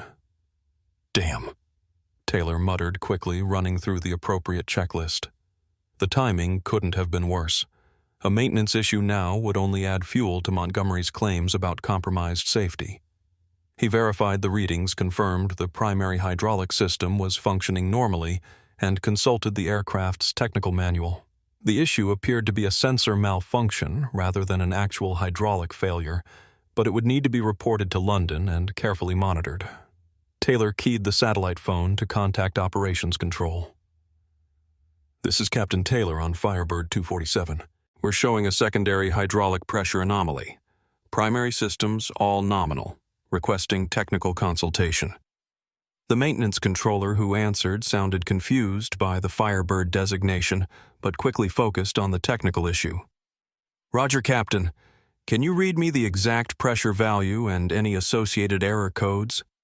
Taylor provided the requested information, and after a brief consultation, the controller confirmed his assessment. "Looks like a transducer issue rather than actual pressure loss. Monitor closely, but no need for emergency procedures. We'll have maintenance meet the aircraft in London." Taylor acknowledged and updated the electronic logbook. The issue was manageable, but it added an unwelcome layer of complexity to an already unprecedented situation. In the main cabin, Nicole Garcia had assembled the remaining flight attendants for a quick briefing. She explained the situation as best she could, emphasizing that their priority remained passenger safety and comfort. "What about Sandra and the captain?" asked one of the junior attendants, her expression concerned. "They've been relieved of duty for the remainder of the flight," Nicole replied carefully. "They're seated in the rear galley. Please do not engage with them unless absolutely necessary." "So, Mr. Wilson in 1A, he's really the new owner?" another attendant asked. Nicole nodded. "He's Thomas Wilson's son, and based on what I've witnessed, he expects us to maintain the highest standards of professionalism and respect for all passengers, regardless of how they're dressed or what they look like." The message was clear, and the crew dispersed to continue their service duties with a new awareness of the company's changing expectations. In the rear galley, Montgomery and Sandra sat in stunned silence. The former captain stared blankly at the wall, occasionally checking his phone as if hoping for some message that would undo the last hour. Sandra had stopped crying, her makeup streaked down her face, her usual perfect appearance now as disheveled as her career prospects. "This can't be happening," she whispered more to herself than to Montgomery. 18 years of service. Montgomery didn't respond immediately. When he finally spoke, his voice was hollow. "I crossed the line, Sandra. We both did." "It was just water," she protested weakly. "It wasn't just water." Montgomery replied, a note of weary self-recognition in his voice. "It was what the water represented. Just like it wasn't just telling him to move to coach, it was—" He trailed off, unable to complete the thought. "What do we do now?" Sandra asked, genuine fear in her voice. Montgomery shook his head slightly. "We wait. We land in London. We face whatever comes next." The gravity of the situation was beginning to settle on them both, the realization that their actions had not occurred in isolation but would have consequences extending far beyond this flight. In first class, Jamal was deep in conversation with Andrew Thompson, the London Times journalist. They spoke in hushed tones, Thompson occasionally making notes in his journal. "So, you understand?"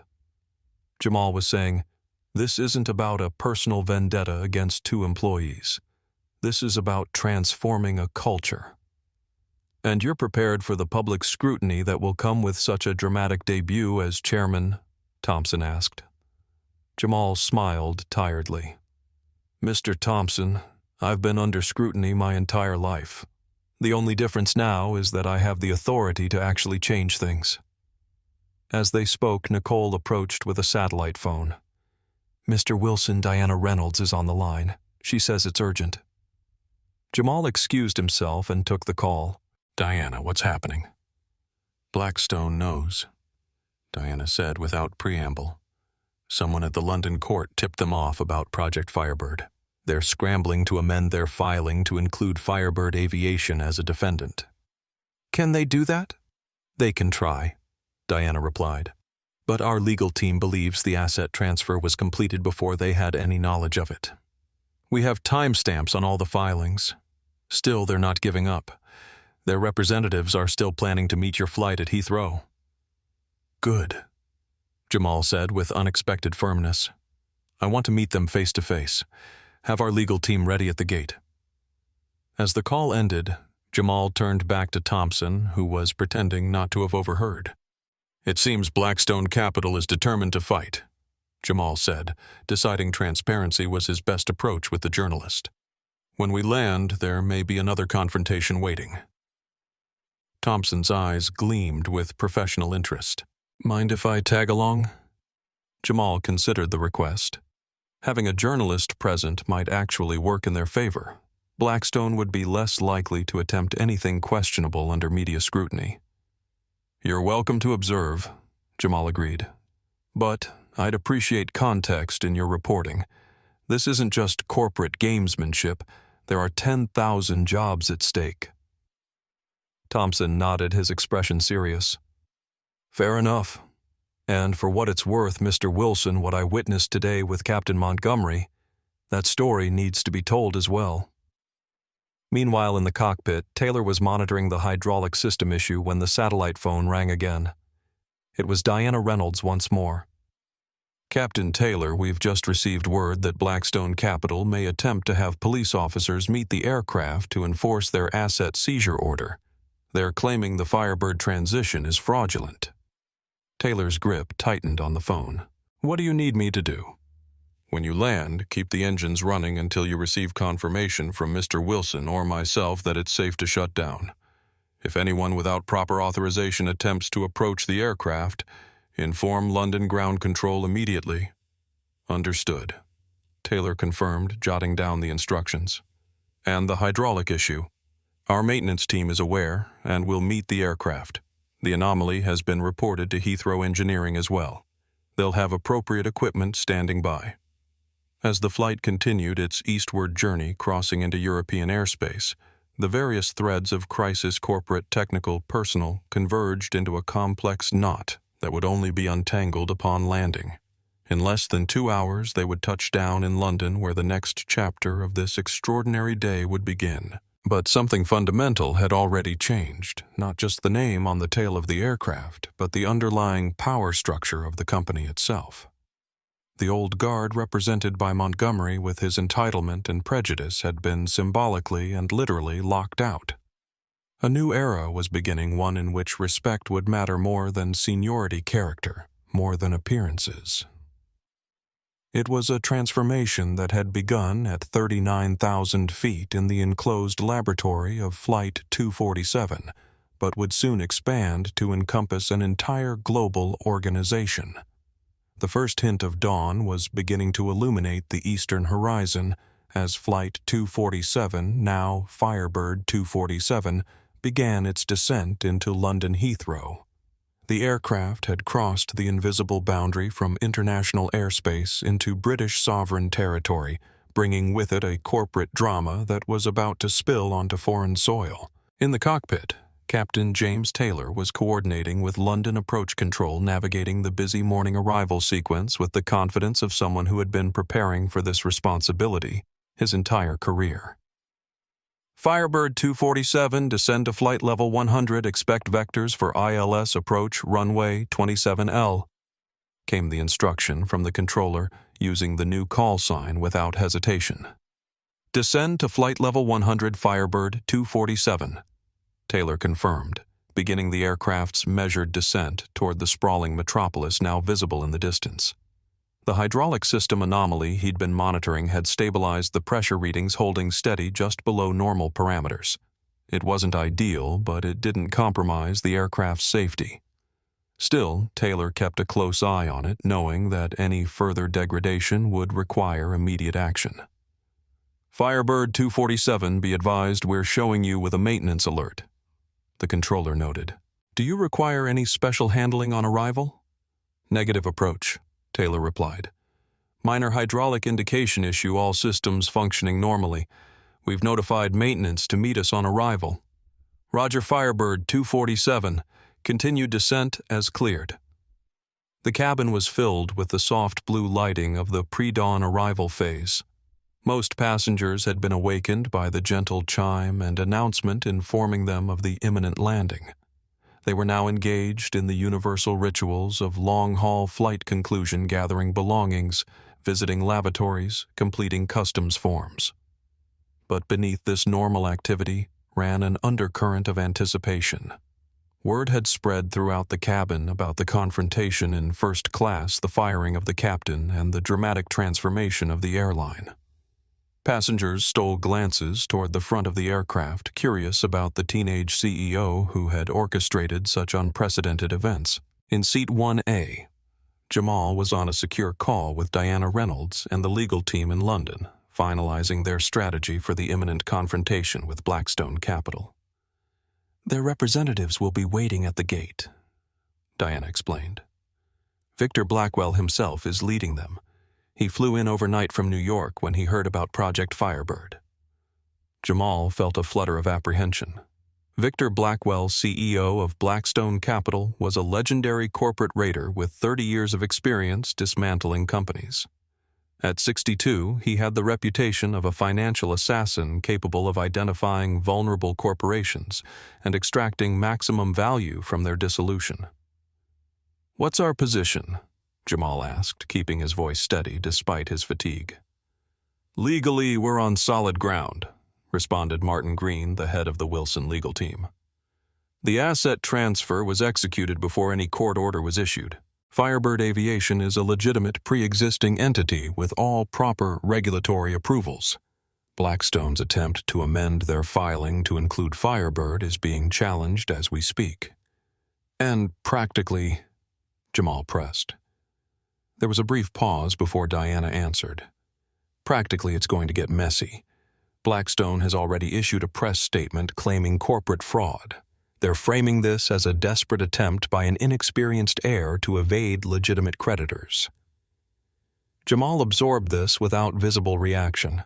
It was the narrative he had expected, painting him as a privileged, incompetent teenager trying to protect his inheritance through legal trickery.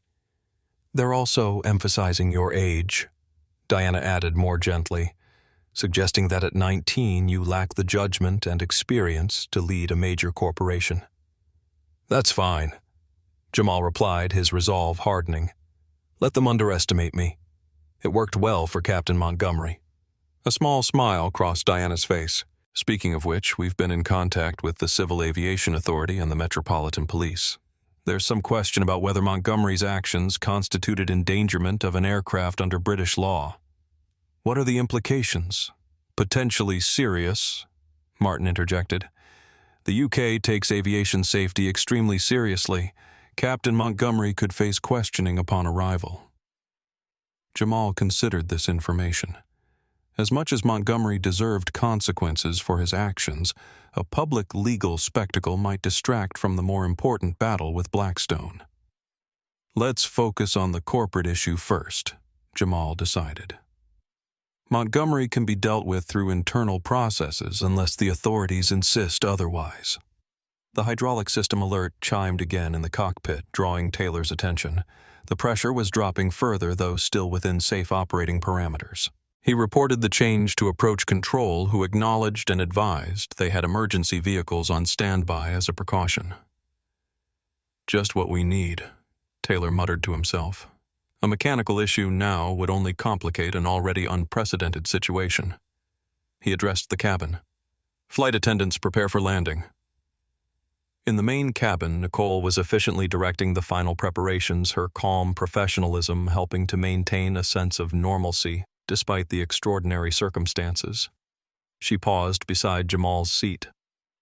"We're 20 minutes from landing, Mr. Wilson," she informed him. "The cabin is secured for arrival." "Thank you, Nicole," Jamal replied, genuinely appreciative of her steady presence throughout the crisis. "How are the passengers? Curious but calm," she reported. "Most seem more intrigued than concerned. A few have recognized your name and made the connection to your father." "And Montgomery Miller." "Still in the rear galley," Nicole confirmed. "Captain Montgomery asked once if he could return to the cockpit for landing. When informed that wouldn't be possible, he didn't protest further." The subtle change in Montgomery's behavior suggested the former captain was beginning to grasp the permanence of his situation. The initial shock and outrage had given way to a dawning recognition of the consequences awaiting him on the ground. The cabin address system chimed, and Captain Taylor's voice came through the speakers. "Ladies and gentlemen, we are beginning our final approach to London Heathrow. The local time is 6:42 a.m. and the temperature is a cool 11 degrees Celsius. We'll be on the ground in approximately 15 minutes. We're experiencing a minor hydraulic system anomaly that our maintenance team will address upon arrival, but I want to emphasize that all primary flight systems are functioning normally. On behalf of the entire Firebird Aviation team, I'd like to thank you for your patience during today's unusual circumstances. We look forward to welcoming you to London." The mention of the hydraulic issue caused a ripple of concerned murmurs through the cabin. Jamal tensed, recognizing the potential complications this could add to an already complex situation. If Blackstone learned of a mechanical issue, they might attempt to use it as evidence that the corporate transition had somehow compromised operational safety. "Diana," Jamal said into the phone, "are you aware of the hydraulic issue Taylor just mentioned?" "Yes, our maintenance team has been briefed. It's a sensor problem, not an actual system failure, but Blackstone will definitely try to use it to their advantage." "Make sure our technical team is ready to provide a full assessment immediately upon landing," Jamal instructed. "I want documented proof that this is unrelated to the transition and poses no safety risk." As the aircraft descended through the cloud layer, revealing the patchwork of Greater London below, Jamal gazed out at the city where his father had secured so many of the deals that had built Wilson Equity Group. Thomas Wilson had loved London, its history, its financial dynamism, its sophisticated blend of tradition and innovation. Now his son was arriving not as a tourist or student, but as the chairman of a company in crisis, about to face his first major public test as a business leader. The landing gear deployed with a reassuring thud, and the flaps extended to their final approach setting. The vibration of the engines changed pitch as Captain Taylor made his final adjustments for touchdown. Jamal closed his eyes briefly, centering himself for what was to come. When he opened them again, his expression had transformed, the exhaustion and vulnerability replaced by a calm, focused determination that made him look remarkably like his father. Firebird 247 descended toward the runway carrying not just passengers and cargo, but the future of a company in the midst of rebirth. The touchdown on runway 27L was so smooth it barely registered, a testament to Captain Taylor's skill and precision. The reverse thrust of the engines pushed passengers gently against their seatbelts as the aircraft decelerated, rolling past the threshold markings and international flags that lined Heathrow's primary arrival runway. "Ladies and gentlemen, welcome to London Heathrow Airport," Nicole's voice announced over the cabin address system. "Local time is 6:58 a.m. Please remain seated with your seatbelts fastened until the captain has turned off the seatbelt sign and the aircraft has come to a complete stop at the gate." As the aircraft taxied toward Terminal 2, the passengers began the customary ritual of retrieving items from overhead bins and preparing for deplaning, but there was a palpable undercurrent of excitement. Many had their phones out refreshing news sites and social media feeds where the story of Flight 247 was already trending. In Pod 1A, Jamal gathered his belongings with deliberate calm. His spare hoodie was nearly identical to the one that had been soaked earlier, simple, black, expensive, in a way that announced itself through fabric quality rather than logos. He slipped his laptop into his backpack and checked his phone, which was filled with messages and notifications. Evidence of a world that had continued spinning while he'd been suspended between continents. The most recent message was from Diana. "Gate B37. Our team is in position. Blackwell brought reinforcements. Police present." Jamal took a deep breath, steadying himself for what was to come. He hadn't slept in nearly 30 hours, and the emotional toll of the flight, the confrontation with Montgomery, the activation of Project Firebird. The weight of 10,000 jobs resting on his decisions had drained him in ways he couldn't fully articulate. But there was no time for rest. The battle that had begun at 39,000 feet was about to continue on the ground. The aircraft came to a stop at gate B37, and the familiar double chime signaled that it was safe to unfasten seatbelts. Captain Taylor's voice came over the speakers one last time. "Folks, this is Captain Taylor. We've arrived at our gate. On behalf of our crew, I'd like to thank you for flying with us today. For those continuing their journeys, we wish you safe travels. For those whose destination is London, welcome." There was a brief pause before he added, "It has been my privilege to serve as your captain on this historic flight." The simple statement carried multiple layers of meaning, acknowledgement of the unprecedented events that had unfolded, recognition of his unexpected promotion to command, and affirmation of the airline's transformation. The passengers understood, responding with a spontaneous round of applause. Nicole approached Jamal's seat. Mr. Wilson, Diana Reynolds asked that you wait until all other passengers have deplaned. She and the legal team will board to brief you before you exit. Jamal nodded, grateful for the strategy that would allow him a few moments to prepare. What about Montgomery and Miller? Metropolitan police officers are waiting to speak with them, Nicole replied. They'll be escorted off separately. As the deplaning process began, Andrew Thompson from the London Times paused at Jamal's pod. Mr. Wilson, I'll be waiting in the terminal. I'd still like to continue our conversation when you have a moment. Of course, Jamal agreed, and thank you for your discretion during the flight. Thompson gave a small professional smile. Some stories deserve to be told properly, not just quickly. The British woman from 3B also stopped briefly. Young man, what I witnessed today was absolutely appalling. If you need character witnesses regarding that captain's behavior, my husband and I would be happy to provide statements. Thank you, Jamal replied sincerely. That might be necessary. The black businessman from 4A gave him a knowing nod as he passed. Stay strong, brother. They never expect us to own the plane. As the cabin emptied, maintenance technicians boarded through the rear door to begin assessing the hydraulic issue.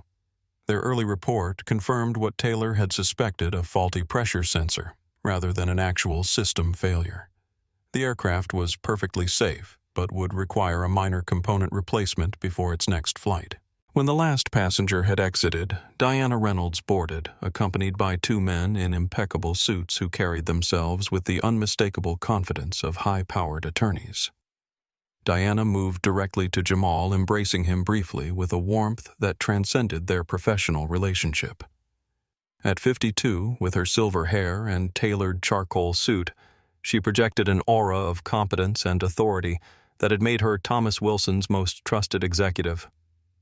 You did it, she said simply, pulling back to look at him with a mixture of pride and concern. Are you all right? I'm fine, Jamal assured her, though the shadows beneath his eyes told a different story. What's the situation out there? Diana gestured to the men behind her. Jamal, this is Martin Green, head of our legal team, and Jonathan Patel, our aviation regulatory counsel. The introductions were brief but necessary. These were the men who would help navigate the immediate challenges awaiting them on the jetway. Victor Blackwell is waiting with a team of 4 attorneys, Martin explained without preamble. They've brought documentation claiming the asset transfer was fraudulent and demanding immediate court review. They've also alerted the press, Jonathan added. There are reporters gathering in the arrivals area.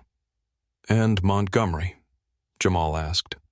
Detective Inspector Gabriel Williams from the Metropolitan Police Aviation Security Command is waiting to speak with him, Diana replied. The initial complaint came from Mr. Thompson citing potential endangerment of the aircraft when Montgomery abandoned the cockpit. Jamal absorbed this information with the focused attention that had impressed everyone who'd worked with him since his father's death. Despite his youth and the extraordinary circumstances, he showed a remarkable ability to process complex situations and make decisive judgments. Here's how we proceed, he said after a moment's consideration.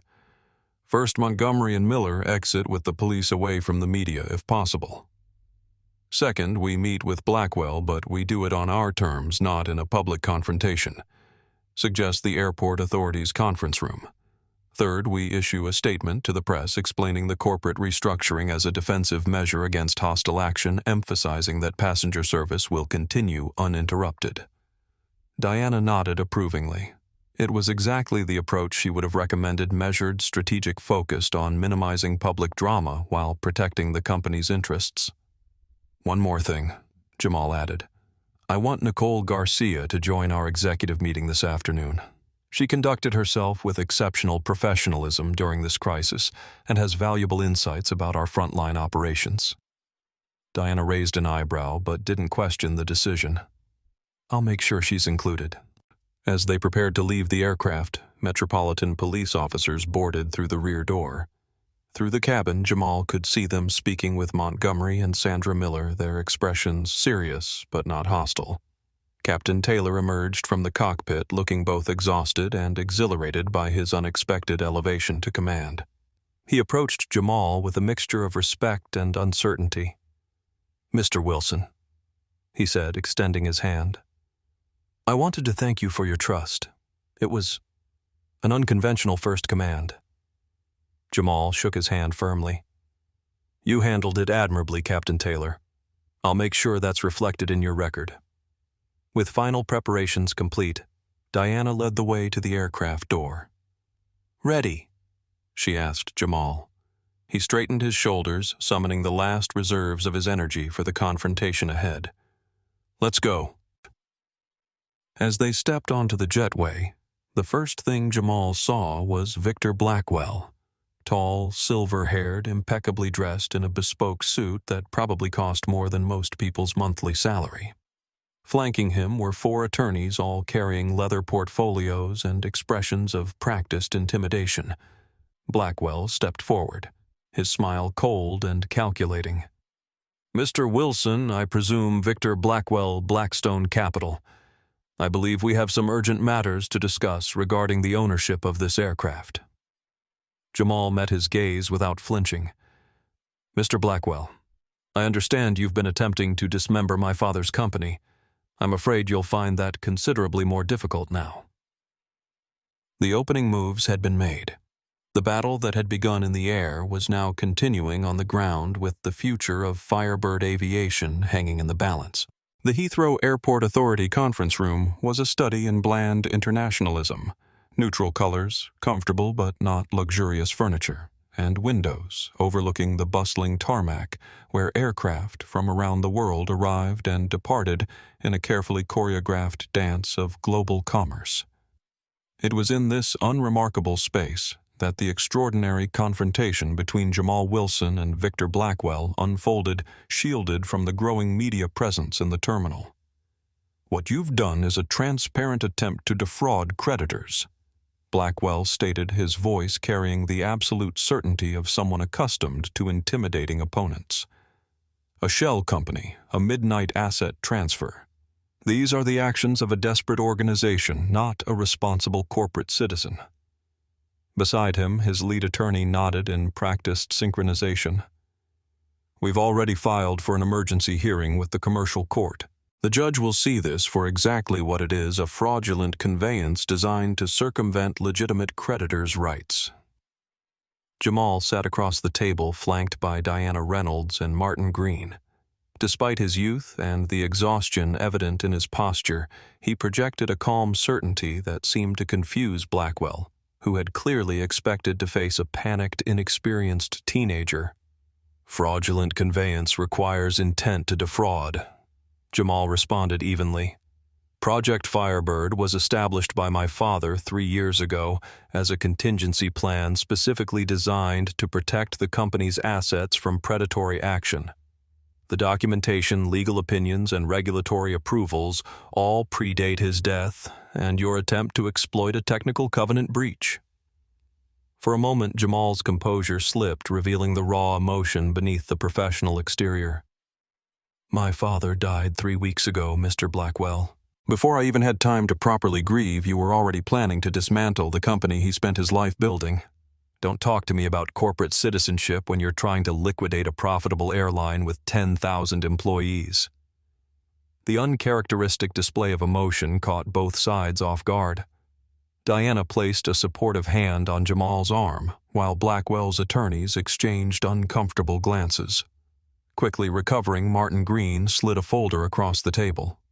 "These are the incorporation documents for Firebird Aviation Holdings dated October 2022.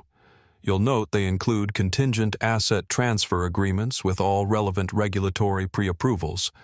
Every aspect of the restructuring was meticulously planned and legally vetted long before you attempted to seize the fleet." Blackwell's attorney snatched the folder and began scanning the documents, his expression gradually shifting from confidence to concern. "Furthermore," Diana added, "we have documentation of Blackstone's communications with potential buyers for individual aircraft communications that began less than 24 hours after Thomas Wilson's funeral. That timeline suggests opportunistic predation, not legitimate creditor protection. Blackwell's face flushed slightly, but his voice remained controlled. The covenant breach is clear. Thomas Wilson's death triggered change in control provisions in the loan agreements. We have every right to protect our investment. A technical breach that you plan to exploit to dismember a profitable functioning airline, Jamal countered. An airline that has never missed a payment and maintains debt service coverage ratios well above industry standards. He leaned forward, his fatigue momentarily eclipsed by focused intensity. You weren't protecting an investment, Mr. Blackwell. You were attempting a hostile liquidation, betting that a 19-year-old wouldn't be capable of mounting an effective defense. Blackwell's expression hardened. Age and experience matter in business, Mr. Wilson. Your father understood that. This stunt with Firebird Aviation might buy you some time, but it demonstrates precisely the kind of impulsive, reckless decision-making we were concerned about. Impulsive? Jamal raised an eyebrow. Project Firebird was developed over 3 years with input from regulatory experts, aviation attorneys, and financial strategists. Every contingency was planned for every legal challenge anticipated. That's not impulsiveness, Mr. Blackwell. That's the Wilson family business philosophy: prepare for the worst while working for the best. The meeting continued for nearly 2 hours, technical arguments flying back and forth across the table as both sides maneuvered for advantage. Throughout the exchange, Jamal demonstrated a grasp of financial and legal concepts that clearly surprised Blackwell, who had expected to easily outmaneuver an inexperienced heir. Meanwhile, in a less prestigious conference room elsewhere in the terminal, former Captain Richard Montgomery was facing his own consequences. Detective Inspector Gabriel Williams of the Metropolitan Police Aviation Security Command was conducting a formal interview regarding the mid-flight events. To be clear, Captain Montgomery, Williams said, his London accent crisp and precise. You left the cockpit during cruise flight to confront a passenger you suspected of hacking the aircraft systems. Montgomery shifted uncomfortably in his chair. The magnitude of his error in judgment was becoming increasingly apparent as the detective methodically documented the sequence of events. I believed there was a security threat, Montgomery insisted, though his voice lacked conviction. The aircraft systems were changing, call signs were being altered. Yet First Officer Taylor reports that all flight controls and safety systems remained fully functional throughout. Williams interrupted. He states that only branding elements and non-critical information displays were affected. Montgomery had no effective response. The cold light of hindsight revealed his actions as what they truly were: not a security response, but an ego-driven reaction to having his authority challenged. Furthermore, Williams continued consulting his notes. Multiple witnesses report that you physically grabbed Mr. Wilson during the confrontation. Would you characterize that as standard procedure for handling a suspected security threat? Montgomery began, then stopped. For the first time since the incident began, he seemed to fully grasp the severity of his actions. No, that was unprofessional. Unprofessional seems rather mild, Captain, Williams observed dryly. Abandoning the cockpit mid-flight and physically confronting a passenger could potentially constitute endangerment of an aircraft under the Air Navigation Order of 2016. Montgomery paled visibly. I never intended to endanger the aircraft. I was trying to protect it. By leaving it without a captain? Williams asked pointedly. In a separate room, Sandra Miller was undergoing a similar interview, her carefully constructed professional facade now completely collapsed. He was just a kid in a hoodie, she kept repeating, as if that explained everything. How was I supposed to know he owned the company? The questioning continued, methodical and devastating. By the time it concluded, Montgomery had been formally cautioned that he might face charges under the Air Navigation Order regarding endangerment of an aircraft, a serious aviation offense that could potentially end his flying career permanently. In the main terminal, the media presence had grown substantially. Andrew Thompson's initial report for the London Times had been picked up by international outlets, and the story was rapidly evolving from a business restructuring to a dramatic human interest narrative. The teenage CEO who had fired a discriminatory captain mid-flight while saving his father's company from corporate raiders. When the conference room door finally opened, Victor Blackwell emerged first, his expression tight with controlled anger. His attorneys followed, huddled in urgent consultation. It was clear from their body language that the meeting had not gone as planned. Moments later, Jamal exited with Diana and Martin. Despite his exhaustion, he carried himself with the quiet dignity that had impressed everyone who'd interacted with him during the crisis. When he spotted Andrew Thompson waiting with other journalists, he approached directly. "Mr. Thompson," he said, "I believe we have an interview to complete." Thompson nodded, professional but clearly pleased at the exclusive access. "Indeed we do, Mr. Wilson. Shall we find somewhere quieter?" As they moved toward a private lounge, Diana intercepted Jamal briefly. "The emergency hearing has been scheduled for 2 p.m. The judge has issued a preliminary ruling that Firebird assets cannot be seized pending full review of the ownership transfer." Jamal nodded, relief briefly visible in his expression. "And Montgomery?" "No formal charges yet, but he's been grounded pending investigation. His aviation credentials have been suspended by both UK and US authorities." The immediate crisis was being contained, but the long-term challenges remained. Blackstone Capital wouldn't abandon their strategy easily, and the transition from Phoenix to Firebird would require careful management to maintain customer confidence and operational continuity. But the most pressing concerns had been addressed. The aircraft wouldn't be seized, the company would continue operating, and the employees, all 10,000 of them, still had their jobs. As Jamal settled into a private lounge chair for his interview with Thompson, he allowed himself the smallest moment of satisfaction. His father would have been proud of how he'd handled the crisis so far. But this was just the beginning. The real work of transforming Firebird Aviation into the company it needed to become was still ahead. 1 week later, the main maintenance hangar at JFK International Airport had been transformed for the occasion. The cavernous space, typically filled with the sounds of mechanical work and the smell of jet fuel, now held nearly 1,000 Firebird Aviation employees, with thousands more watching via live stream at facilities around the world. Beneath the massive wingspan of a Boeing 787, its tail freshly painted with the Firebird logo, a simple stage had been erected. The gathered employees represented every level of the company: pilots in crisp uniforms, standing with arms crossed, flight attendants clustered in anxious groups, mechanics in coveralls, customer service representatives, dispatchers, ramp agents, and corporate staff. A palpable tension hung in the air, thick with uncertainty.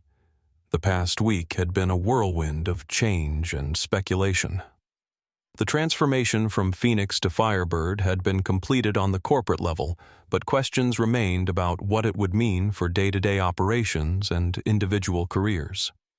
Rumors circulated about Captain Montgomery's fate and the future of senior management.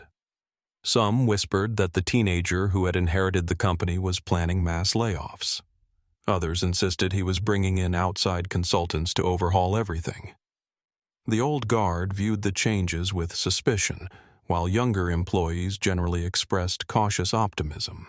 At exactly 10 a.m., Diana Reynolds walked onto the stage, her silver hair gleaming under the hangar lights. The murmurs gradually subsided as she approached the microphone. "Good morning," she began, her voice carrying clearly through the vast space. "Thank you all for being here, both in person and via our global live stream. This past week has brought unprecedented changes to our company, and I know many of you have questions and concerns about what these changes mean for you." She paused briefly, surveying the sea of faces before her. "Rather than speak on his behalf, I'll ask our chairman to address you directly. Please welcome Mr. Jamal Wilson." Jamal walked onto the stage with the measured confidence of someone who had grown considerably in a very short time. He was dressed in a simple, well-tailored navy suit, a concession to the formality of the occasion, but had kept his signature Jordan sneakers, a subtle but visible reminder that he intended to lead authentically rather than conform to expectations. He took his place at the center of the stage, looking out at the assembled employees, the human infrastructure of the company he had inherited and transformed. The silence became absolute as they waited for him to speak. "Good morning," he began, his voice clear and steady, amplified by the speakers to fill every corner of the vast hangar. "I know what many of you are thinking.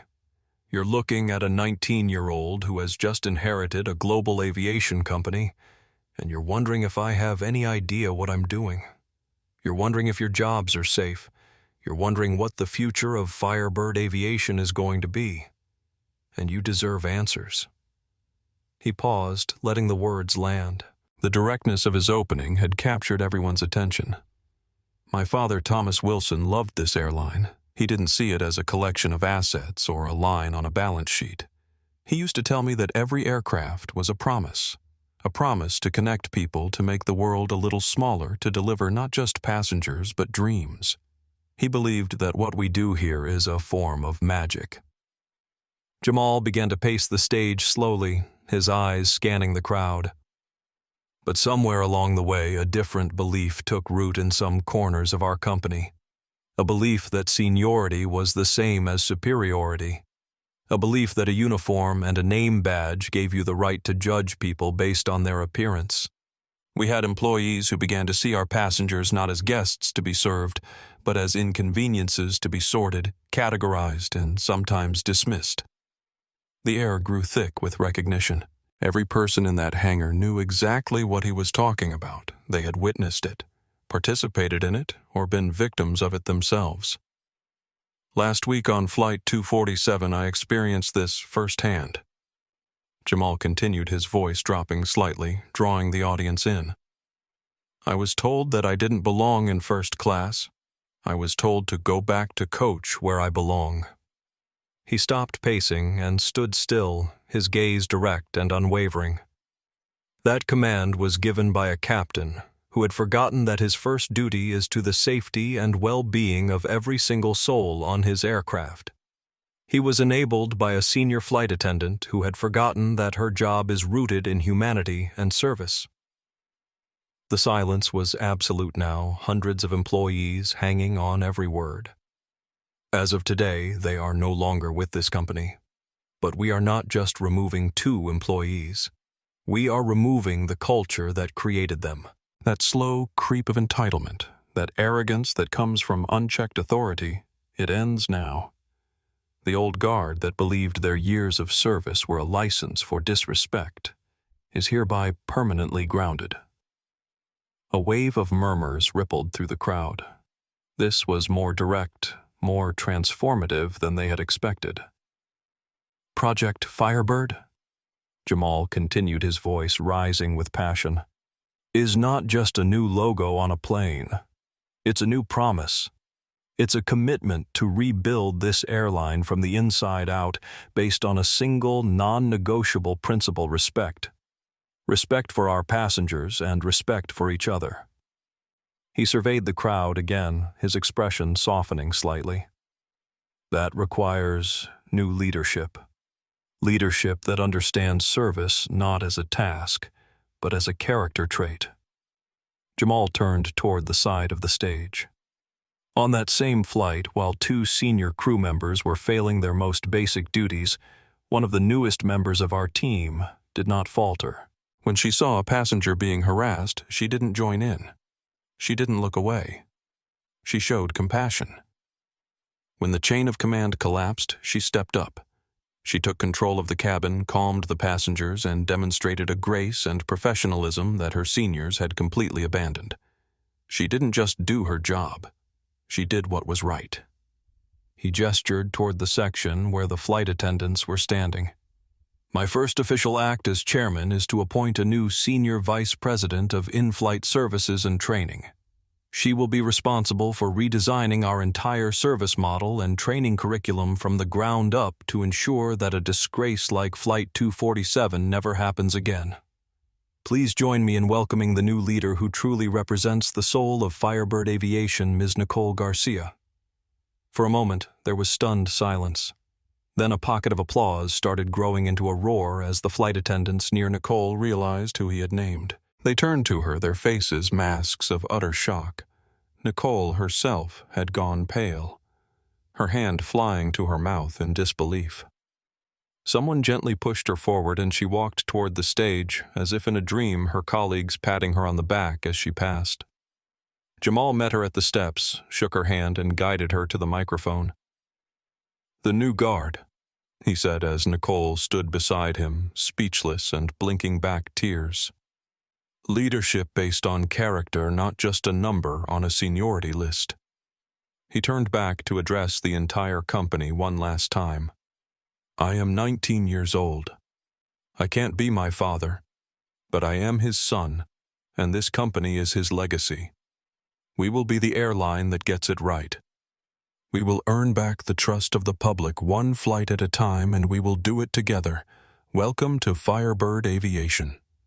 He stepped back, giving the stage to Nicole, and a wave of applause, genuine and thunderous, erupted through the hangar. It was the sound of fear being replaced by hope of cynicism, yielding to possibility. It was the sound of a new beginning. As Jamal watched from the side of the stage, he noticed a veteran pilot with graying hair catch his eye and give him a slow, deliberate nod of respect. In that moment, he knew he wasn't just the owner anymore. He was their leader. 6 months later, the Firebird Aviation Boeing 787 gleamed in the early morning sunlight as it rested at Gate 14 at JFK Terminal 4, the vibrant logo on its tail catching the golden rays. Flight 247 to London Heathrow, the same route number deliberately preserved, was preparing for departure, passengers moving through the boarding process with the usual mixture of excitement and impatience. In the terminal, a solitary figure observed the aircraft from behind the vast glass windows. Richard Montgomery, dressed in civilian clothes, watched as the flight crew conducted their pre-departure checks. His expression was contemplative rather than bitter, the harsh edges of anger and entitlement worn away by 6 months of consequence and reflection. He had returned to New York briefly to finalize the sale of his apartment, the final step in relocating permanently to Arizona, where he now taught flight instruction. His new life was smaller, humbler, but not without purpose. The mandatory ethics course he taught had evolved with his full participation into one of the Academy's most impactful programs. His students learned not just from textbooks, but from Montgomery's painfully earned wisdom about the true meaning of command and the responsibilities that came with authority. A few miles away in the Firebird corporate headquarters, Nicole Garcia was leading a training session for newly promoted in-flight service managers. At 27, she carried her executive authority with natural confidence, having grown into her role as senior vice president with remarkable speed and effectiveness. "The question isn't whether discrimination occurs in our industry," she was explaining to the assembled managers. "The question is how we respond to it, both in the moment and comprehensively. At Firebird, we've chosen to address it directly, honestly, and transformatively." On the screen behind her, statistics displayed the progress of the past 6 months. Customer satisfaction scores up 23%. Employee retention improved. 17% recruitment of diverse candidates increased. 31%. These weren't just numbers, they represented a fundamental shift in how the airline operated and how it was perceived by both employees and customers. "Our approach isn't about blame or punishment," Nicole continued.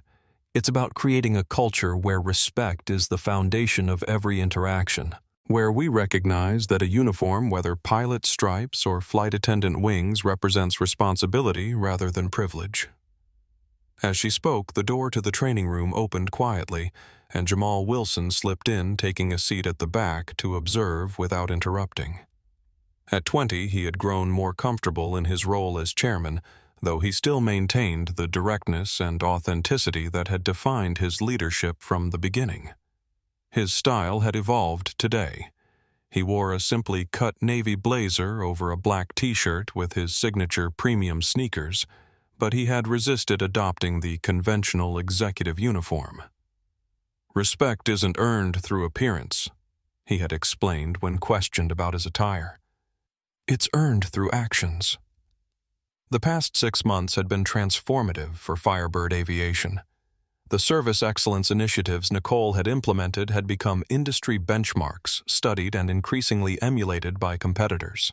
The company's financial performance had exceeded projections, with passenger numbers growing steadily as word spread about the distinctive Firebird experience. But perhaps the most significant changes were cultural. The rigid hierarchy that had characterized Phoenix Airlines had given way to a more collaborative approach, where ideas were evaluated on their merit rather than the rank of the person proposing them. Frontline employees were empowered to resolve issues directly without fear of retribution if they prioritized passenger needs over rigid adherence to policy. At the heart of these changes was a simple but powerful principle that Jamal had articulated in his first address to employees: respect as the foundation of service. Not just respect for premium customers or those who fit a particular profile, but respect for every person who interacted with the airline in any capacity. As Nicole's training session concluded, Jamal approached her with genuine admiration for how she had developed as an executive. "That was excellent," he said, "especially the emphasis on practical application rather than just abstract principles." "Theory doesn't help a flight attendant facing a difficult situation at 39,000 feet, Nicole replied with a smile. "They need specific tools and clear support." Later that day, as Jamal settled into his economy seat on Firebird Flight 892 to Chicago, he reflected on the journey of the past 6 months. The company his father had built was not just surviving but thriving, transformed by crisis into something stronger and more authentic.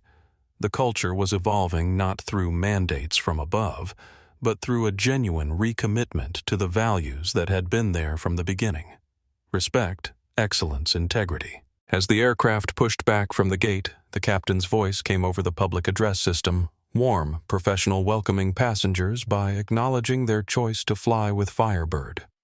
There was no arrogance in the tone, no sense of superiority or entitlement, just a genuine appreciation for the trust placed in the crew by each person on board. It was a small thing, perhaps unnoticed by most passengers. But for Jamal Wilson, it represented everything he had been working toward since that fateful day on Flight 247, a company where authority was exercised with humility, where service was rooted in respect, where every interaction reinforced the fundamental dignity of each person involved.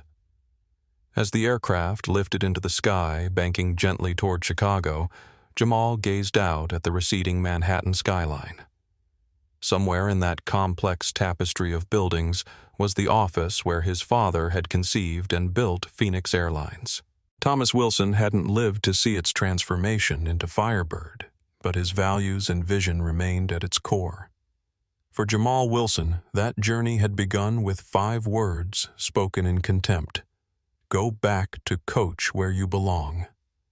What had followed was something no one could have predicted: a transformation of a company, an industry, and a young man thrust unexpectedly into leadership.